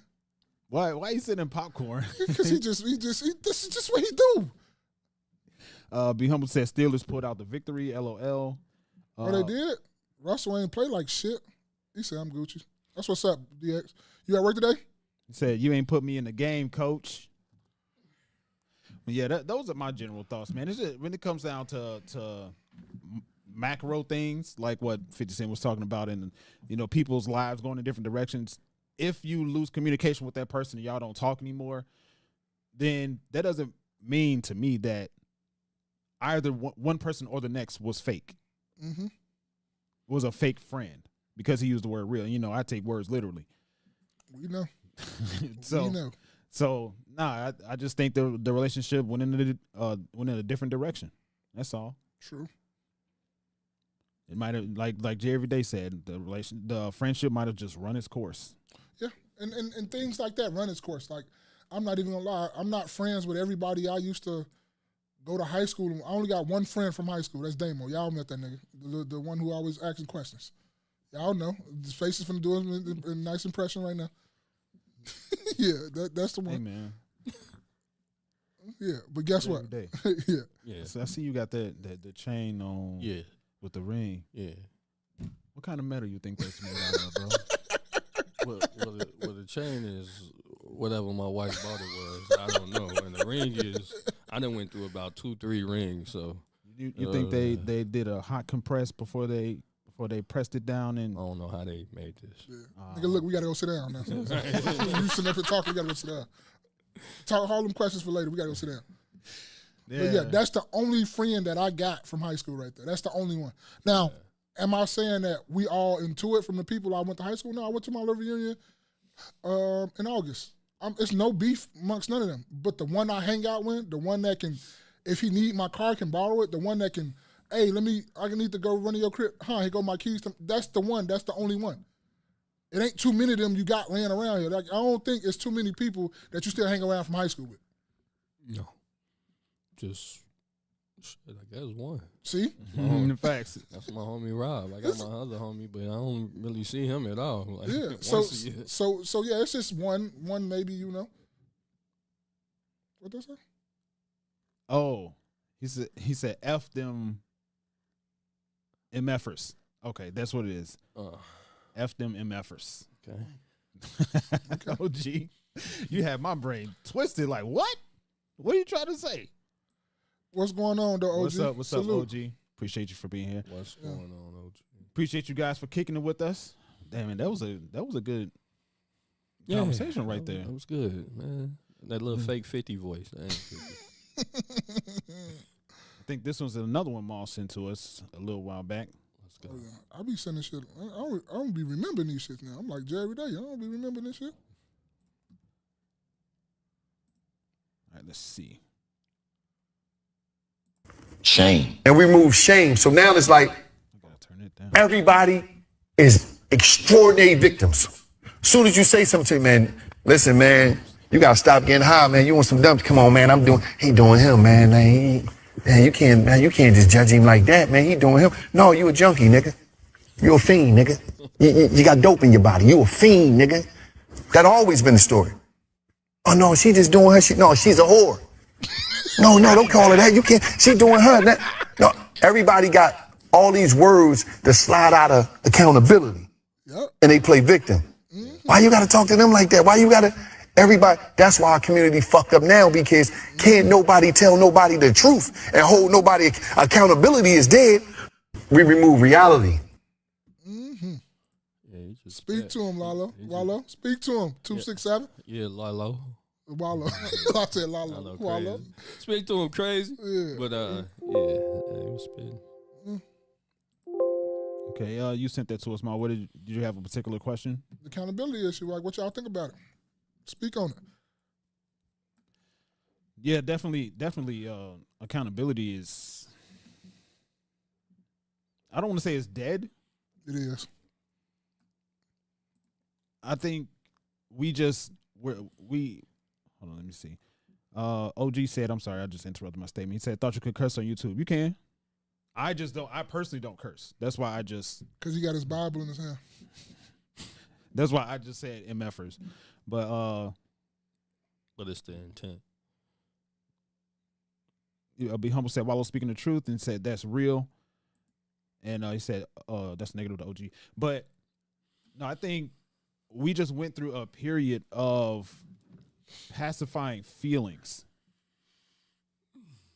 I think that's what it was. And I was just thinking about the previous years and how things have been different, like from the induction of participation trophies in the Olympics in particular, or in children's sports in particular.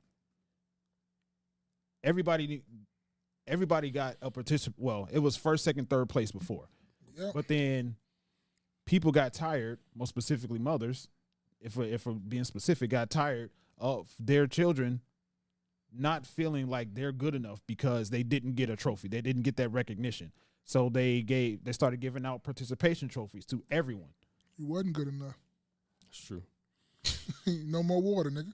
Get your ass back out there. No water. Yeah, what is it? No more water. Yeah, get your ass back out there. You wasn't good enough. That's what it was. You get first, second, third place. And that's it. And then anybody else that didn't get up to third place were people that participated in it. What's the point in aiming to be first, second, or third if you're going to get a trophy anyway?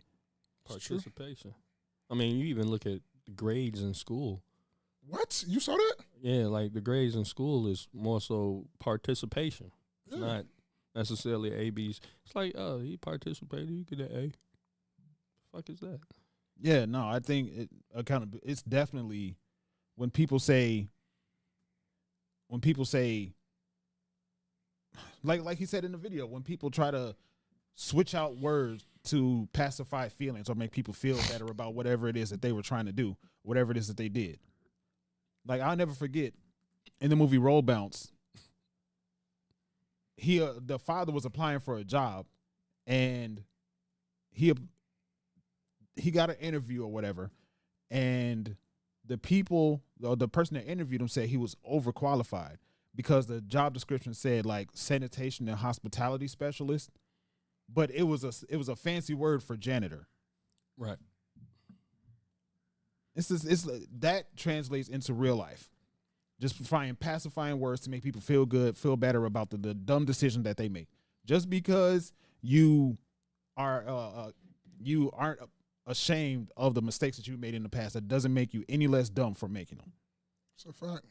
Yo, my motto, I like shaming motherfuckers because I want you to shame me. Bro, that's the essence of how, bro, that's how people shape their personalities and learn from whatever it is. Like people say don't bring back shaming. Shaming does nothing. Shaming does what?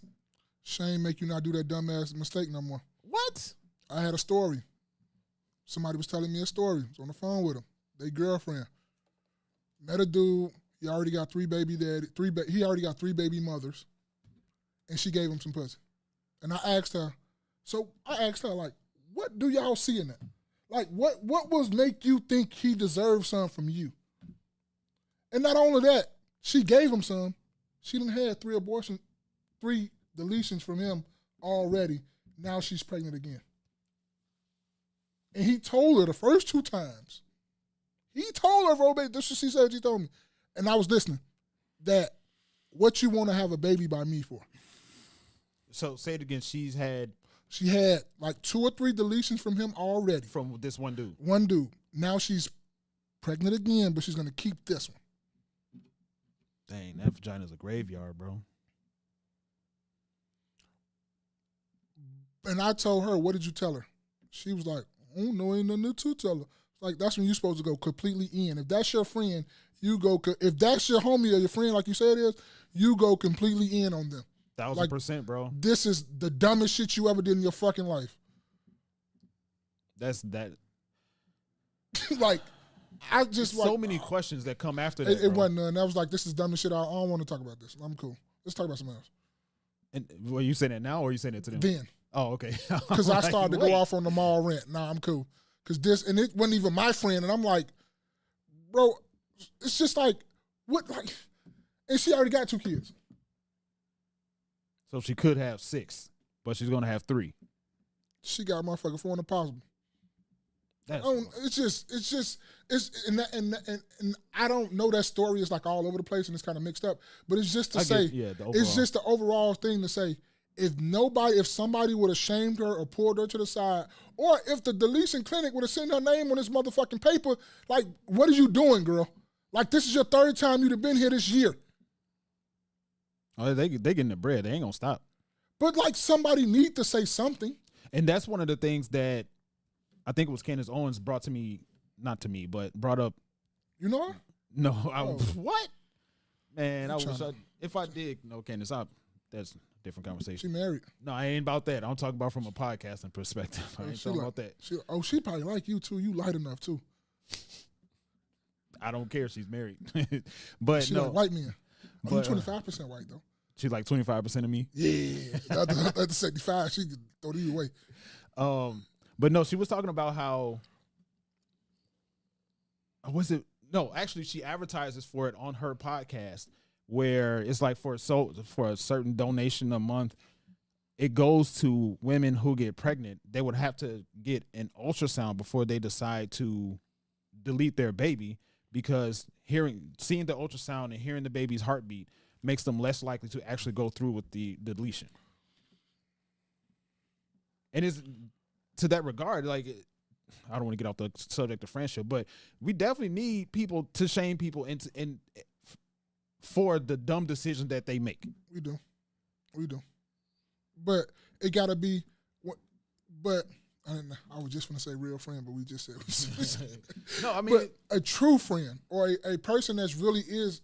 I didn't want to say that. Person either. that you want to keep around for a while, even if it means, even if it's I'm not gonna let you do nothing that's detrimental to you. I don't give a fuck how much or whatever. Every day, I'm not gonna do anything that's gonna let you be detrimental and fuck up your life. I don't give a fuck how mad or whatever you get at me. Anybody know a friend that you gonna just let him just like fuck up his life like that? Like, nigga, I'm telling you this. Don't do this. Don't do all this stuff. If you do all this stuff, I'm gonna stop being your friend because I can't see you do this dumb shit. I love you too much, so I need to walk away from you completely. Because you ain't listening to me or anything like that, so I can't be your friend. Mm-hmm. Yeah, I can't be a friend with somebody that I know is constantly sabotaging their life. Yes. And constantly making stupid decisions. Yes. Constantly making stupid decisions. Like, don't tell me that you're about to get evicted out of your house, but you just bought some J's. That's true. No, I can't be friends with you, bro. At the very least, I'm definitely about to tell you about man, yourself. at least let me buy them off you, man, so you won't. So you got some rent money? Let me buy them off you. So For real, man. What size you wear? Yeah. Hey, man, what kind of strings did you think they Oh, use man, nylon, let me man? get those, man. I know somebody that could probably wear those. You think they use satin on those shoestrings, man? Mm-hmm. I like silk on the inside of my shoes, bro. But no, J. what you got on this? Anything? Yeah, I think that accountability is important. Like I said, if I did some shit, I done that shit. That's just if I did it, good or bad, that's on me. I like to put it on me. And it's about, nobody really likes to hear that, they made the wrong decision or something. But even when you out making the wrong decision, it's the wrong decision. You just don't like to hear it coming from somebody else. You know what I mean? It's the wrong decision. Whatever it is that you're doing. You selling drugs? Maybe you ain't supposed to be selling drugs. Oh, my God. Right? Yeah. You out here sleeping with a whole bunch of different people. You ain't supposed to be doing It's that. a conversation we need in private. Because I want to say something, but I can't. Write it down because I want to hear it. I can't say that. Well, not on loud. Out No, loud. I'm talking man, about. it's just as a friend. It's just certain things we need to be. Go, man. I'm just Talk about in my afterwards. It's in my inner thing. Like I'm laughing. Every day, know I be laughing at shit. This is because I remember shit. This shit stop popping. No, but it's just certain things that you know that you're not supposed to be doing.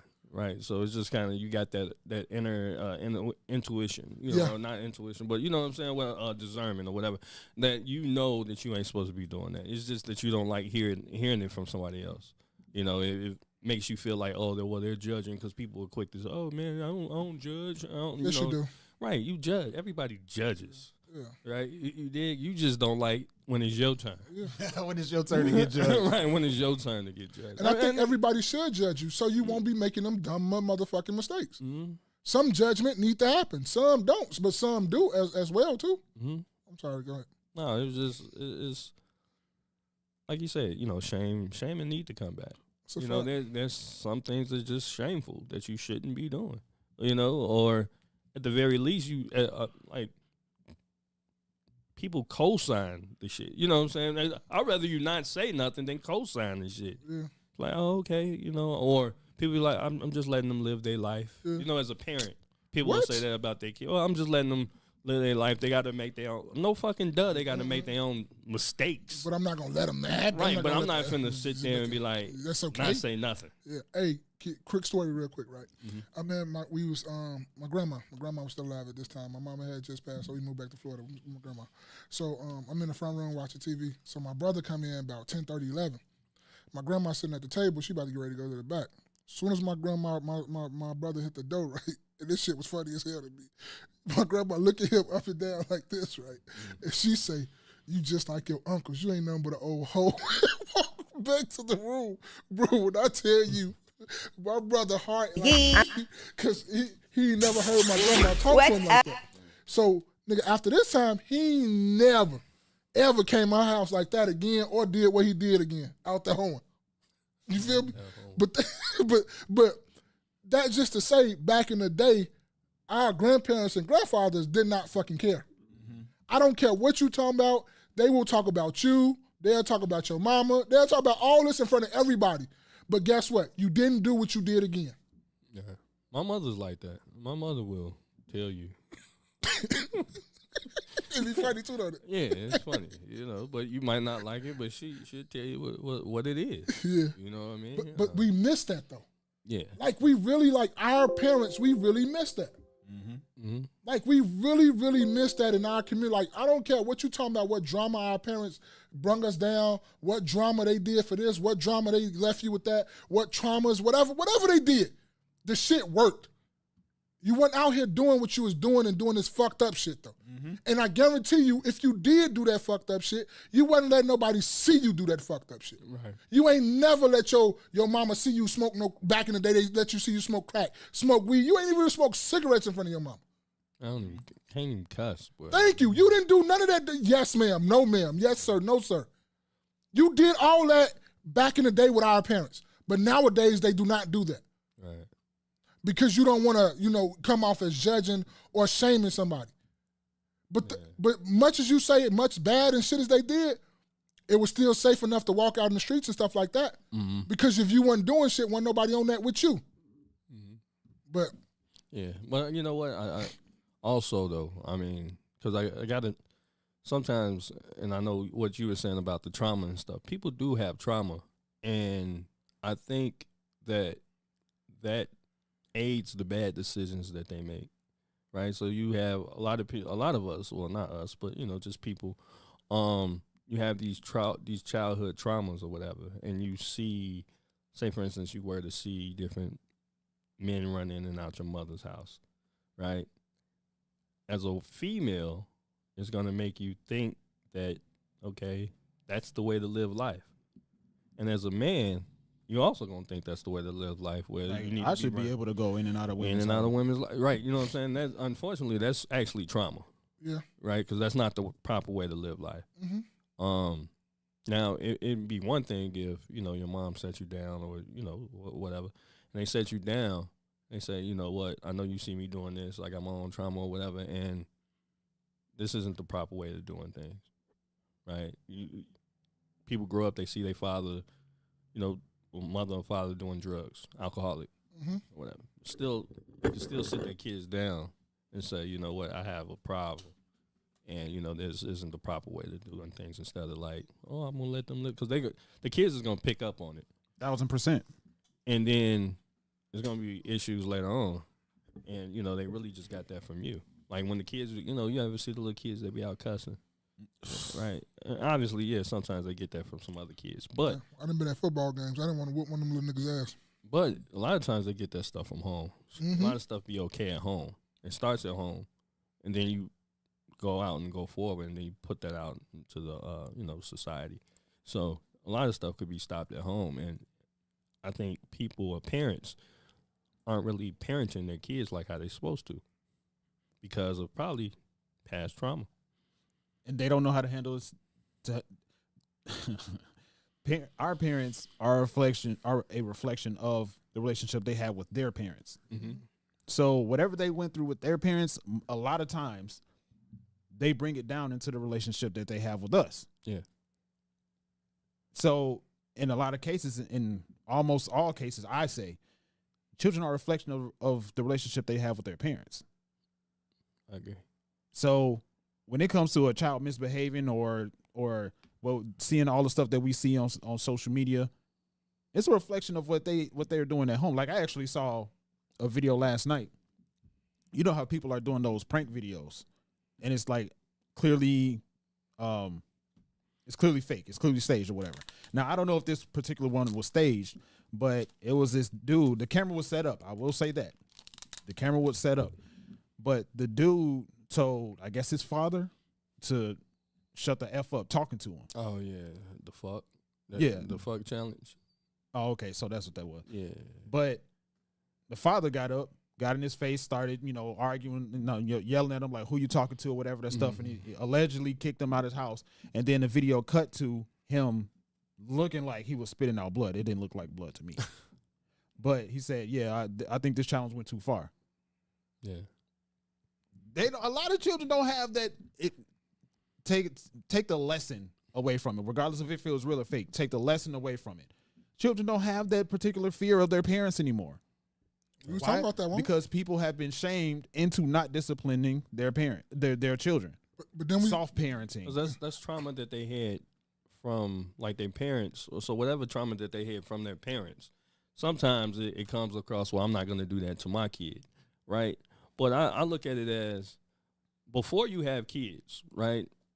Before you have any children, and it's easier said than done, but before you have any children and you had past trauma and you had past trauma and your parents didn't correct that, it's still incumbent upon you once you become an adult to correct that yourself, right? Before you have children, because what's going to happen is you're going to pass that down to your kids, right? And then wonder why your kids is acting the way they're acting.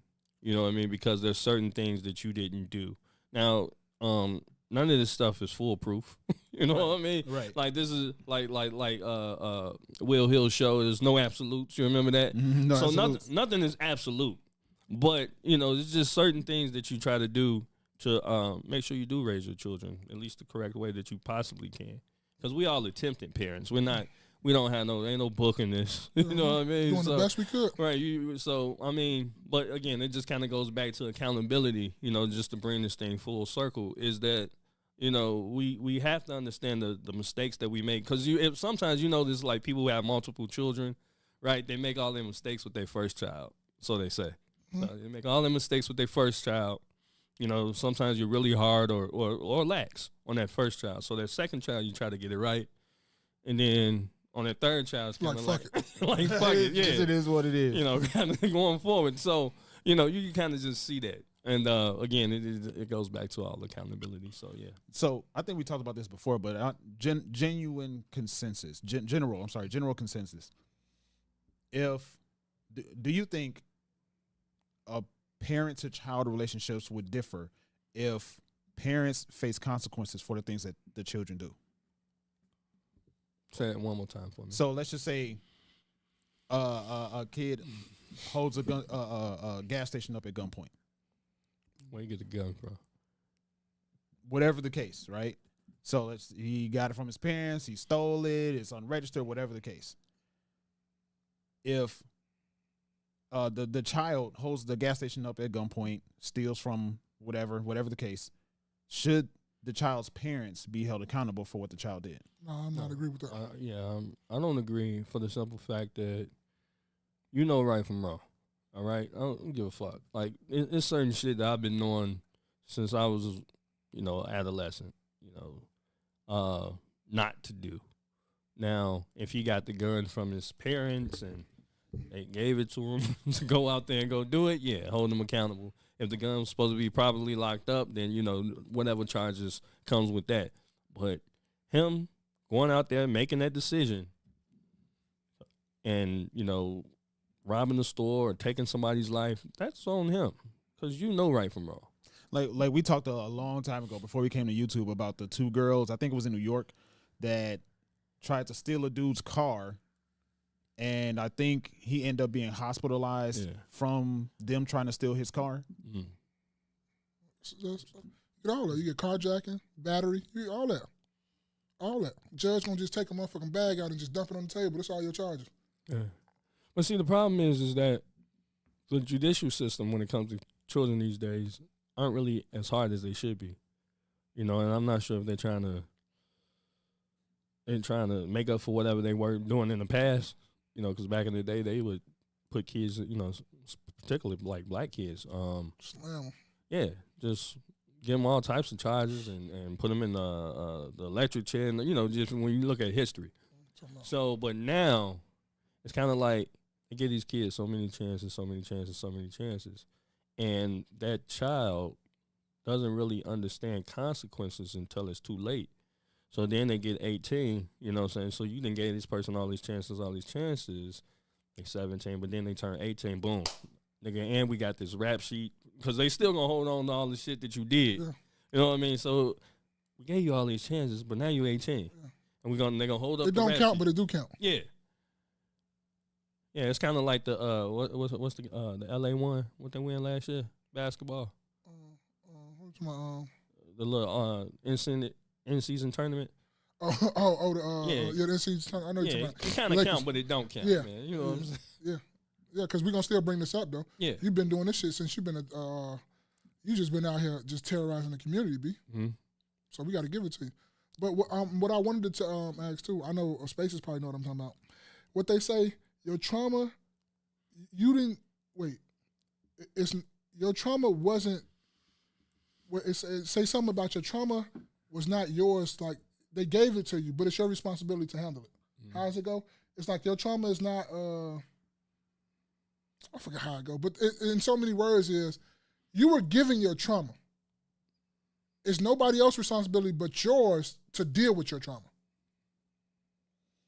So your mother and your father can give you all the trauma in the world, but once you start getting older and older and you realizing you had this trauma, now it's your job to get through it and to fix it. That's your job now. It's nobody else's job. I think trauma, I'm not saying I agree or disagree one way or the other. I think trauma is another one of those buzzwords that have been passed around to pacify people's feelings. You ain't lying. You're not lying. I agree with you on that. You're not lying. I think in one hand, it's like I agree in a sense because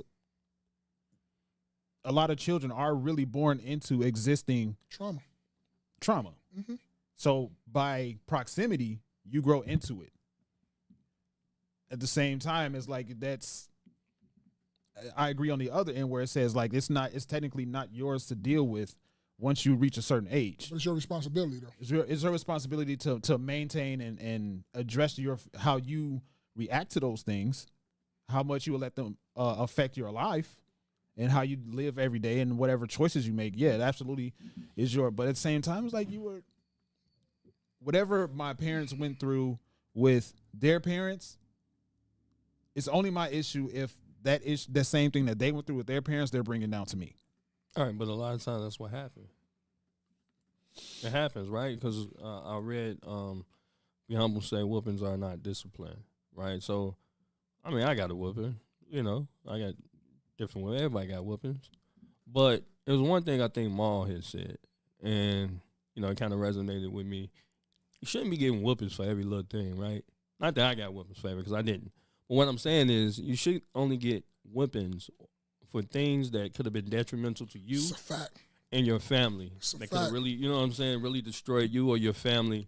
Could have been, you know, just can have fucked up your life. It can have fucked up your life, yes. Right. And that's something I feel like, you know, a person get, you know, an F or something. Okay, we can work around that. You know, a person is, I don't know, something didn't do the chores or something. We can work around. We can find other ways to discipline. Yeah. But when it comes to, you know, I don't know, like you still said, in the car, or you didn't picked up my gun and you outside waving. Yep. You right? Get your ass. It ain't even no. Give you that work. Yeah, it ain't. Yeah, I was just gonna say that it ain't even a whooping at this time. Put up your fucking paws because you a grown man now. Yeah. So you put up your hands. Matter of fact, we're gonna even do it at least more solid because you think you grown. I'm gonna go buy these boxing gloves, and on my way to the store, I'm gonna be thinking about how I'm gonna put my paws on you all the way to the store and all the way back. Because me taking that Xbox ain't gonna do nothing. Yeah, so we finna put these paws on. Tell your mama to mind her fucking business. Go in the house, and I'm finna teach you a real lesson about this is what happens in the streets, like when you do stuff like that. I'm with Be Humble, like it ain't probably a discipline, but sometimes you gonna have to fuck them up. You gonna have to fuck one of your kids up. at some point. It's not completely ruled out by any means. There are some people that are quick to try to beat their kids out. Yeah, no, I'm not with that. I'm not with that. Like Jerry Day said, I'm not on the every little thing you do whooping. It's gradually talking up to, and it's gradually to getting to that point. Because I don't want to be putting my hands on you like you think this is how it should be going just because you did something. Every time you do something wrong, I got to put my hands on you. No, I don't want you to grow up thinking that. Yeah, I don't want to with the court. Yeah, I ain't with that. My mother graduated to the court. She said, you know what, you graduated. Hey, I think you and my mama was the oak. Hey, I think you and my mama used to hang together, because my mama said the same exact fucking thing. You graduated. I'm like, for what? You graduated today. what I do? Would I get something? Yeah, this motherfucking cord. I'm in 6th grade. What I graduate to? Yeah, to get this goddamn cord. Yeah. So my friend said, "Oh, okay." They found out the part in the conversation that we were talking about the friendship, and she said the conversation is really hitting home for her about the friends, about the friend and the opportunity she may have and all that. Yeah, see, that's why we tell y'all to come talk at us. Now that you're listening, I'm sorry, keep that thought, please. Keep that thought. But now that you're listening and you hear these guys saying what I'm saying, I'm sorry, hear what they're saying. Was that not what I was saying when we were having the same conversation? Yeah, just look, man. That's why y'all come, hit the like button, hit the airplane button, and share. You come and get this game. The airplane? The little airplane button. You know, the little paper plane. The little paper plane button, yeah. Okay, hit that thing and just shoot it to another somebody, and they come hear this conversation in this game we spitting. We come spit this game for you. Get them likes and them shares up. Yeah, appreciate you. We come get these. You come holler at us after church. Boy, we got one like, boy. Wait, hold on. Let me refresh it. You come get that, and then we one like. One like. You come get this information. You come get this information. All right, let me catch up on the comments real quick. It's a lot. So OG said, arguably D and you have to read that one. That one right there. Oh damn. Yeah, it's the only curse. He said, "All right." OG said, "Why she F him?" She talked about the girl that had the baby deletions. Hey man, look here, man. I told him, man. Look, man. I'm glad I'm married. I'm out the game. I've been hanging my Jordans. I got another pair of Jordans that I wear from my marriage Jordans, but I've been hung them Jordans for the streets up a long time ago, so I'm cool. That's their problem. Let her keep getting deletions for all I care. I don't get no fuck. Be Humble said, "I took an educational psychology class, and that is a known problem. No accountability." OG agreed. Yes. OG asked, Spaces, she was single. Would you smash Candace? Be Humble said, OG, you know he would. It's a fact. That's his type of woman. Yes, no, or you plead the fifth. Don't roll right on. What we doing? DHPX said, he going. Heck yeah, he Candace. going. He going. He going. Hey, Candace, baby. That is a married woman. Hey, he like that little black Republican. You ain't never met a black man that look like a white man before, have you? Come here. Come here, girl. Yeah, I heard you like him white. I'm just like that, baby, but I got the nigga hat up. I got my shit curl up, baby. My shit nappy. But come on over here. Rub your fingers through this. DHPX said, heck yeah, he gonna hit. You know what he gonna do too? He gonna take that beanie off. He gonna do like this. Go be down. He gonna be like, yeah, now what you think? Too black. No. And then I'm gonna put on these green contacts. Now what you really think? Huh? Now what you really think? Huh? Okay. Be Humble said he would def taste. DHPX said, bada boom, bada bing, hurt. Bada boom, bada bing. Yeah. Wham, bam, thank you, ma'am. Be Humble said, if they bought J's, that's dope. I'm talking about when I said you getting evicted, but he buying J's. OG said she got bad energy to DHPX. Be Humble said, I dated a Jamaican chick who was like her as she thought she wasn't black. OG said, LMAO, what she think you were? Nigga. Be Humble said, Dominican, I have curly hair, so I get Dominican or Ethiopian. Yeah, no, that nigga Be Humble, he with Jay every day is. He from across that Arab shit. You just say Ethiopian. He over there. He over there. He over there with them. They be telling. I remember somebody told Jay every day. I'm over here with y'all. No, but you remember somebody told you that one time? Trump coming in office. I want no smoke. I want to get this money. I want no smoke. No. I don't want no smoke. We can trace our family roots back to just Chicago over 100 years. Put out that passport. No, boy, I'm a U.S. citizen. Boy, you leave me the fuck alone. Yeah. I'm a U.S. citizen. Let's see. DHPX said she ain't bad energy. She just be critical thinking. OG said moms keep it 1,000 when you were saying mom's about to. Yeah, I forget what you were saying exactly. But Be Humble said to OG, once I beat her, I let her know where. Whoa. We don't condone violence. We know what you meant. Yeah, we know what he meant. Say he beat her. You know what he beat. Careful. Hey, man, we're a black podcast, bro. Don't come over here with that bullshit. We know exactly what he meant. We're on a white platform. Yeah, so. I understand. You're totally right with that. But we know. Just ask us what he meant. We know what he meant. Jeremy, over there. Talking about once I'm beat her.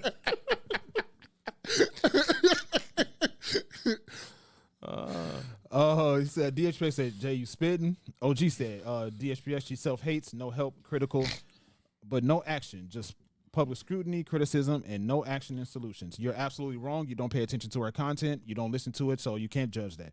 Be Humble said whoopings are not discipline. I disagree. I definitely learned from the whoopings that I got, especially like the guys were saying, ones that could actually really cause detriment to my life. Absolutely. Tore your red ass up, didn't it? What? You think I turn red when I laugh? No, what? That's why he always wear them long sleeves. Yeah, that trauma come out. Yep. He'll start looking at him and that trauma come out. Yeah, he'll start shaking. Somebody raise their hand. Yeah. Let's see. Be Humble said to OG, I disagree, but I've never put a hand on any of mine. Be Humble said one in college for her doctorate in physical therapy, and son wants to major in neuroscience when he graduates next year. Drop that bomb for Be Humble, man. I love to hear that shit. That's the type of shit I like right there. Love that type of shit. I start asking him borrow $2. Can Daddy get $2? Mm-hmm. Daddy want a new Rolex. Sheesh. Daddy want a slingshot too. I want all that. I'm begging. But when my son become a man, wait, y'all already know. I'm begging. I ain't even gonna lie to you. Why not use your resources? I'm begging. What? I ain't trying to that. Jay every day is too. Nigga, I need I need another Rolex. I need that old school. I need an alternator for my old school. Definitely give me an old school. Don't give me one that need an alternator. We gonna put another engine in there though. I have it already done. I don't want to be out here work. But what if he want to work on it with you? He can work on it by himself. And then give it to me when it's done. I don't want no project car. Give me some. You got money, don't you? You just asked for a Rolex. Shit. You smoke crack, don't you? Shit. Oh, Lord. Dog, weed is crazy. Be Humble said to OG, another to your point, some people shouldn't be having kids, period. That's facts. That's facts. Super facts. Yeah, everybody shouldn't be parents. I made a post a while ago. I said some people need their reproductive capabilities revoked. I agree with that. Absolutely. OG said they might not need that type. They may not need that type of discipline. It's individual thing. Different children respond to different stimulus.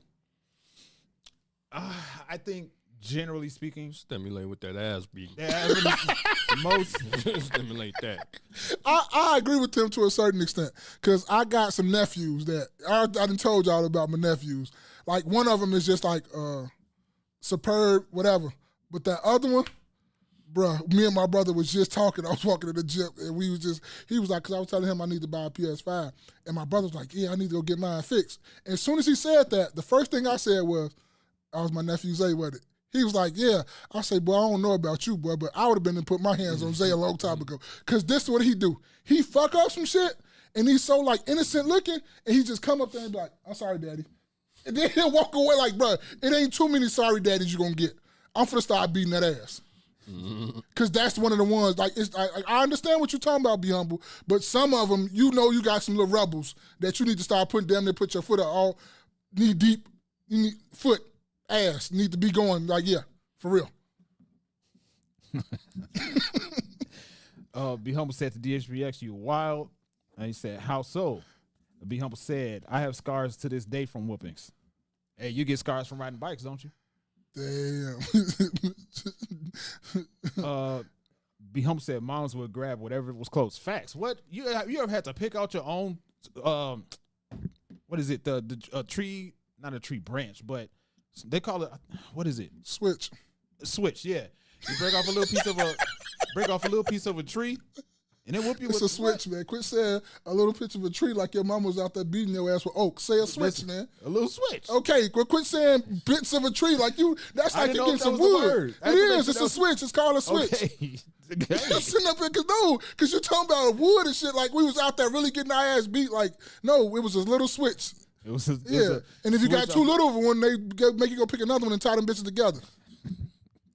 But you said a branch or like that's almost like some wood or something, bro. Like you tripping. It's wood. What do you mean? That's just okay. It's tree. Okay, but it's making it the way you saying it is making it sound way crazy.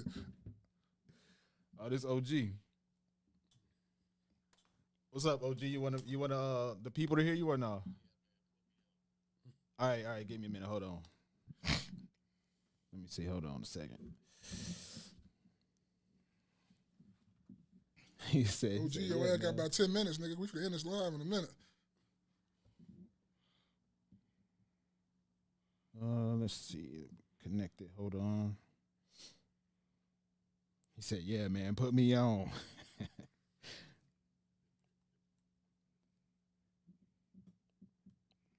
OG. Hold on. Oh, my bad. Hold on. Can you hear us? I can hear you. All right, there we go. Can y'all hear me? Yeah, we can hear you. Hey, man. First of all, I want to say that last comment, Jay must not got no spankers because everybody got spankers know what a switch is.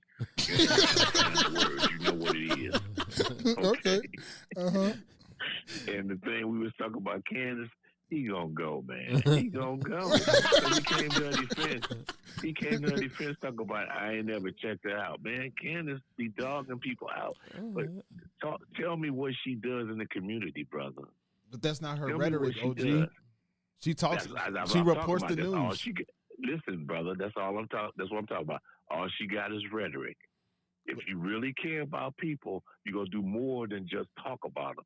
You're gonna say, "Hey, I'm gonna get involved. I'm gonna do stuff." But you can't just talk. You got to be about action. Okay. Do you have that? That's all. That's my point. That's my point. You got to be about action. You just can't dog people out. Talk about, they do this, they do that, they do this. If you really care, you're going to try to do something to help. You're going to do more than just open your mouth. You're going to open your mouth and say, I see something that needs to be done to make it better, and you're going to do something to help make it better rather than just talk about how bad people are. That's not good stuff, man. I get what you're saying, and I don't disagree. I'm going to call you like this. What would Jesus do? Did he talk about it, or was he obedient about it? You trying to compare Candace Owens to Jesus? I'm talking about what I'm not comparing it. Yes, I'm comparing the Candace Owens to Jesus because you're a Christian, right? You stand on Christian values. You got to do more than just talk. You got to be about it. Would you say that a Christian value is exposing the truth about situations that happen? I understand. Exposing the truth is not a bad thing. That's what she does. You got to do something to help make it right. You just can't share the light and say, "Here it is." That y'all bad. You got to do something. You got to become involved. If you love is an action word. That means you got to do something. You got to become physically involved. You got to do something to help make it right. You just can't talk about people and shine the light on them and say you bad. That's bad. Well, this is the thing with black people that have issues with Candace Owens. Black people are the least of her content. I'm not talking about black people. I'm talking about my perspective based on what our exchange was in the chat. Okay. Well, let me pose this to you. I'm not being general. I'm talking about what my perspective into my exchanges with you in the chat. Candace makes some good points in terms of what happens in the black community in terms of how black people do this, the other thing. But then what I'm saying to you is, she offers no solutions. She doesn't do anything in action-wise instead of the solution. She just shines the light and says, "Look what them niggas doing over there. Look what they doing over here." But she's not involved in the community in terms of doing something to help solve. But that was only. I understand what you're saying, and I need to do a little bit more research to pull up full-on evidence of what I'm going to say. But if she was saying that, if she was saying in her rhetoric that this is what needs to be done and somebody needs to do something or something like that, then I could see that. She doesn't. Somebody, she. Not somebody, she. That's what I'm saying. If you point it out and saying this is what needs to be done, then step up and do something. If that were the case, though, she doesn't say that. She just speaks on what's going on. Listen, she got a big platform. She getting money. She ain't doing nothing with it but feeding herself. Well, we don't know that, OG. But you haven't. You were saying you just have to do more research to find out what she's doing. Well, I listened. I said that in regards to. We do know so far that she just calling people out and shining the light, man. She ain't putting on. She ain't got no program. She ain't got nothing that she's doing that you could see in the community to help the community. Well, she make her bones off saying this is what's happening, this is what's happening, this is what's happening, this is bad, this is bad, this is bad. She don't make her bones off coming to the community and saying, okay, this is what's bad. Here's what I'm gonna do to help fix that. Oh, okay. I'll tell you this because that's not true. But we're running out of time today. That's not true. Because what? Finish that statement. Because what? Because what? Name something that you know that she does. One of her ventures that makes that statement untrue. It depends on what you define as community, because as my definition of community is the people that she's talking about. Well, she talks about everybody though. She literally talks about. She talks about Prince Harry. She talks about the what is the English family. She talks about community. I'm talking about people that look like her, which she spends the majority of her time talking about. That's not the majority of her content, OG. I'm trying to tell you. That's not the majority. Girl, scroll through. Go to YouTube. Scroll through her content. Like you'll see black people on there, of course, but you'll see the least amount of her content is black people. Who is Prince Harry with? Huh? Anyway, we disagree on that point. Like I said, she spends a lot of her time demeaning folks that look like her, and not enough of her time and energy to help provide solutions, tangible solutions for people who look like her. Well, if she said that her people were black people and all that stuff, and she was one of those, if she was on the side of like Dr. Umar, fist up in the air, black people this, black people that, and she wasn't providing solutions for that, then I agree with you. But she, just like the news, she only reports what's going on and tells the truth about it based on research that she's done. I don't know if that's true, but anyway. Yeah. Anyway, see, hey, look, and and like my man confirmed, yeah, she that's your type of lady.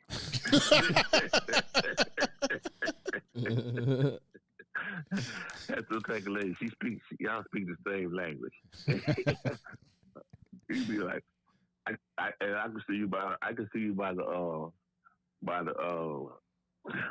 the counter now talking about, so what's up, Candace? What you doing when you leave here? But that's really all I had, brother. That's all I had. All right, cool. OG, thanks for calling in. No problem, man. All right, salute, OG.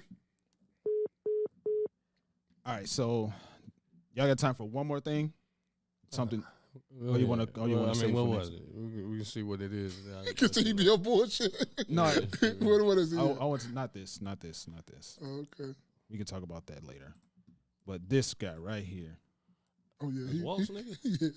No, that's not him. That's that. No. That's that nigga that with the shits, boy. That nigga with the shits, boy. I ain't trying to hear that shit. That nigga with the shits, boy. Yeah.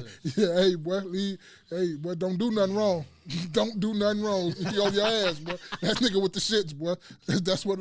Hey, I go say that because we got white listeners now.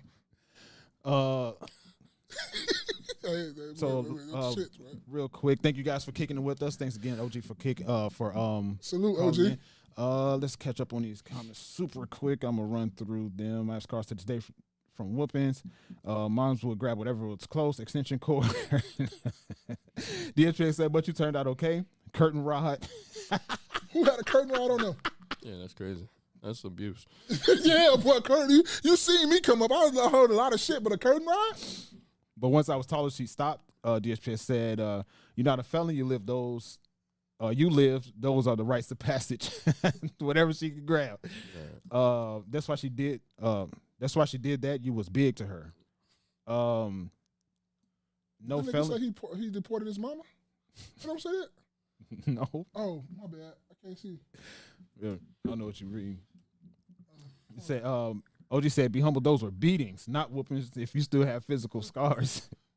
Right now, imagine if she didn't do that. You could have been King Von. DXPA said that shit, didn't it? Yeah, DHPX said that one like from. Oh, he said that one like from me. LOL, that's a possibility. See, I be knowing. DHPX said, A spaces, you wearing color contacts is wild. I used to, bro. I ain't gonna lie to you. I used to wear blue contacts. Hey, with his hair down, too. Let me get that picture, B. We should, no, I ain't gonna do that because I don't want no old picture of me up there. Get that picture. DHPX said, N-word, we ain't Arabs to Jay every day. OG, Jay told us he had to slap MF for mistaking him for something else. Switch, that OG switch, DHPX said. That's not why I slapped him. Oh, you slap somebody, B? No, I stole it off one, but that was not why I say stole slap. Slap is like the most. They'll rather punch me in my shit. That's what happened. Oh, because you slapped me, we really gonna have to damn near die. Thought I was an Arab. You know what I mean? I remember. I know what you're talking about now. I know what you're talking about now. These next are from DSPX for the most part. I got the wood broom broke over my head. That's crazy. Be humble. She once grabbed the vacuum. DSPX, people be in their feelings. Why she got to help if they didn't help themselves? Yeah. DSPX said, shout out to Ms. Owens. Be humble. She needs to be careful. She may get deported. DHPX, I don't know. We could call INS. What did Barack Obama do for us? No one can answer that. Yes, she does. Y'all gonna complain or find solutions. And DHPX again, she's not bad looking. So this is the last thing we're gonna talk about for today. We don't need to go through this whole. It's only 6 minutes, but we can make. It's only 6 minutes. For us, I already know. For us, that's an hour and a half worth of content. So let's check this out. I believe that everyone is operating in good faith, and I just want us to be very You careful. like a baby, don't it? With that, Ms. Ocasio-Cortez. Testicle. Thank you, Mr. Chair. Earlier, my colleague from Maryland, Mr. Raskin, asked the panel how many people here believe that child separation is an effective policy in deterrence. And no one on the panel raised their hand. I just wanted to note that for the record, Mr. Chair. I wanted to ask a question from Professor Mukherjee. Is the United States violating or violated human rights agreements set by the United Nations in a family separation policy? Yes. International law is clear that family unity should be prioritized. So we, as members of the United Nations, signed on into an international human rights agreement saying very clearly that family separation is a violation of international human rights, and then we pursued a policy that violates human rights. Hey, boy, send them all back. You know, Mr. Chair, I was looking, how did we get to this point? How did we get to this point where we take children out of mothers' and fathers' arms? And, you know, it dated back, family separation in the way that we have seen it, where we take children away from their parents without due process, began last year under Secretary Kirstjen Nielsen, but I had to dig further. And our staff dug further. But where did this start within the administration? She implemented it. And we found a memo. It dates back to April 23rd of 2018, where there was an official recommendation to, quote, pursue prosecution of all amenable adults who cross our border, quote, illegally, even though this applied to legal asylum seekers in practice, including those presenting with a family unit between ports of entry in coordination with DOJ. Here is the memo that I would like to submit to the congressional record. What's the name of that? It is the memorandum for the Secretary from Homeland Security. Date? April 23rd, 2018, subject increasing prosecutions of immigration violations. Without objection. And so I looked at this memo, and it seems like this is the source of it. And it seems as though, Mr. Homan, that you are the author. It says here from yourself, Kevin. Choose the words carefully, right? She said author. Mikalinin and Francis Cisna. Is this correct? Did you sign the memo? I'd have to see what you. I'd be happy to provide it. And we'll provide it over. But I would like to note that here it says the official recommendation. There were 3 different options presented. The third included the option for family separation. Is this the hearing for him being the border czar? It's like, because you know they got to go through like a interview process with the Senate, something like that. I don't know. I can't particular, but I assume y'all probably know what I'm talking about. Like, you know how all Trump appointed people have to go through like a clearance check to say make sure they is? Is that what this is? I'm not sure. Okay. I'm not sure. I just want to ask a question. Yeah, I just heard the conversation and I was like, get up. Separation. This initiative would pursue prosecution of all amenable adults, including those presenting with a family unit. Mr. Holman, your name is on this. Is this correct? Yes, I signed that memo. So you are the author of the family separation I policy. am not the author of this memo. You're not the author, but you signed the memo. Yes. Is there a difference between signing something and being the author of it? Yes. Okay. A zero tolerance memo. So you provided the official recommendation to Secretary Nielsen on for the United States to pursue family separation. I gave Secretary Nielsen numerous recommendations on how to secure the border and save lives. But it says here that you gave her numerous options, but the date right there say July 12, 2019. I don't know. Recommendation was option 3, family separation. What I'm saying, this is not the only paper where we've given the Secretary numerous options to secure the border and save lives. And so the recommendation, of the many that you recommended family separation. I recommended zero tolerance. Which includes family separation. The same as is with every U.S. citizen parent gets arrested when they're with a child. Zero tolerance. She ain't had nothing to say. She ain't had nothing to say. I know what you're trying to get to. Go and get to it, Tolerance brother. was interpreted as the policy that separated children from their. If I get arrested for DUI and I have a young child in the car, I'm going to be separated. When I was a police officer in New York and I arrested a father for domestic violence, I separated that father Mr. from his Holman, family. with all due respect, legal asylees are not charged with any crime. When you're in the country illegally, it's violation 8 United States Code 1325. Seeking asylum is legal. If you want to seek asylum and go through the port of entry, do it the legal way. The Attorney General of the United States has made that clear. Hey, boy, I told you, boy, he ain't for none. I don't care. Hey, I sent that in the group. I say, boy, hey, get your shit together, boy. This boy ain't for none. And he following the law. You can say what you want to say. You can say how you want to spit it. He's following the law. The man ain't for none, bro. Boy, hey, man. Hey, man, leave that man alone. Do what you're supposed to do. Mr. Chair, the memo is submitted to the record for review. Inspector General Costello, one last thing. Is there a record, based on reports throughout the year and in our hearing earlier this year, we spoke with Ms. Juarez, a mother who lost her child due to inhumane conditions in the facilities. We learned that there is no accurate record and no policy being held of people who are pregnant and people who endure miscarriages. Is there a record of who enters and leaves these facilities? I'm not familiar with the instance you're talking about, but I do believe the facilities keep custody logs and logs, but I'm not familiar with the incident you're talking about. And where would we find those records? I believe all the facilities keep them on site, so CBP and ICE facilities. And if you believe that the like records Will are... Smith from Hitch. Yeah, she look like when Martin fought Tommy the Hitman. She look like Gina when she had. Hey, fucking head, boy.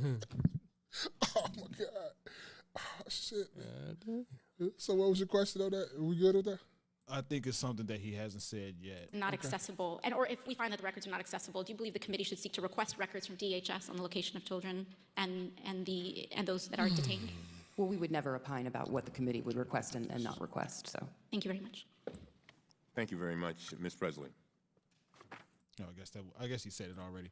But so you said you know what I was getting at. What was I getting at?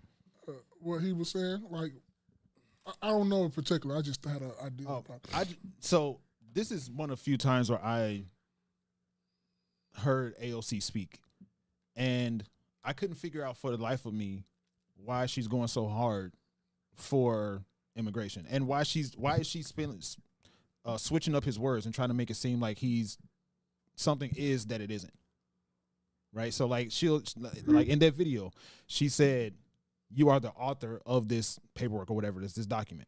No, I didn't sign it. I signed it. So somebody, like, why are you trying to spin his words like that?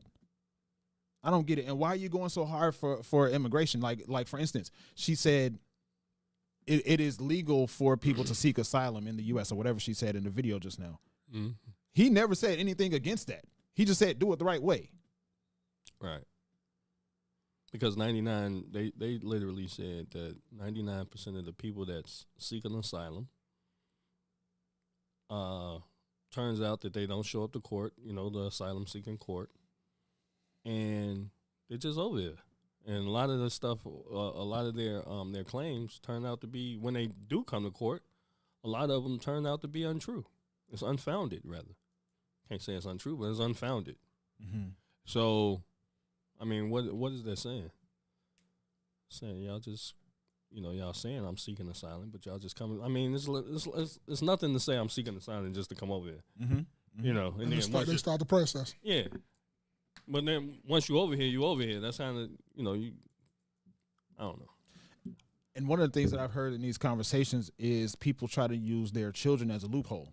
Right. Right. They'll anchor baby, get pregnant get pregnant and travel over here while they're pregnant, then have their baby in the U.S. So their baby will be a U.S. citizen. So, but in order to save themselves from being deported, they'll have their baby over here. Right. And use that as a loophole for them to stay here. But can't get mad at them because your government allowed. Part of the game. That's what you say? I don't get mad at people finessing loopholes. You know what I'm saying? Right. And I don't necessarily get mad at it either. Tighten them up. Exactly. Tighten up the legislation. Yeah. It just bothered. Well, for one, I like this clip because he said he paid attention to her words and it made it clear what his intentions were or whatever it is that she was trying to mix up, and she didn't allow her to mix up what his intentions were, whatever it was. He specified, said if they want to, just like if her rhetoric is not in this particular video is not separating children from their parents. Well, the issue is their parents put that risk into play when they came over here illegally. That's part one. And then part two, he just said, like I said before, just do it the right way. Like what was the question you asked earlier? It was like, is it easier to do the right thing or the wrong thing or something like that? The doing the wrong thing comes with its own long-term repercussions in itself. Yep, that's why people do the right shit. Because it's gonna be always a wheel turning. There's always gonna be something that's gonna come behind it or something like that. It's always something. Like when you do the wrong thing, you gotta cover that up with another wrong thing. You gotta lie. You gotta keep up with that lie with another lie. You gotta keep up with that lie with another lie. But if you just would have did the right thing and told the truth, everything will be all good. And done it the right way from the start, you'll be cool. It'll be cool. There's going to be some things that you go through in the process, but it's going to be in the long run. It'll be worth it because you won't have any issues. Now, one thing I think about though is she talks a lot about separating in that particular clip. She talked a lot about separating kids from their parents, and then he came back with the analogy: if I get drunk and I get pulled over by a police officer and my child is in the car, I'm going to get separated from my children. Mm-hmm. I don't understand. Like she didn't have a comeback to it because she knows that that's right. She knows that that's the proper way to think about that. So I don't understand how she would run and have all this smoke for him and his thought process on the separation of children from their parents when it comes to illegals, but she doesn't think that about American citizens. Is it because they look like her, probably, you think? Honestly, that's my thought. Just asking a question, I don't know. That's my thought process. Because I think that's one of the, like, a couple times I actually saw her. I've always heard of her. I've always seen bits and clips, but I never, like, really sit there and listen to her talk. But is it because you think she look like her? That's her people. Oh, okay. I think that's my thought process. That's the only thing that makes sense as to why she would go so hard for it. Read them comments. Go on and on about this.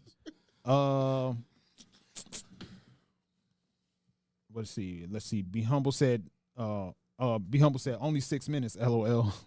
Be Humble said someone shut the Puerto Rican up. OG said y'all know too much about the immigration game. Y'all illegal. I was going to say something, but then I got a passport. OG said y'all got passports verifying your U.S. citizenship. Yes. Facts. 3 stamps on mine. I want to get more. Be Humble said she is Puerto Rican. Yeah, I seen she from the Bronx. The sanctuary city, right? Like New York. But she Puerto Rican. It don't matter. She Puerto Rican. It's part of the U.S. Yeah.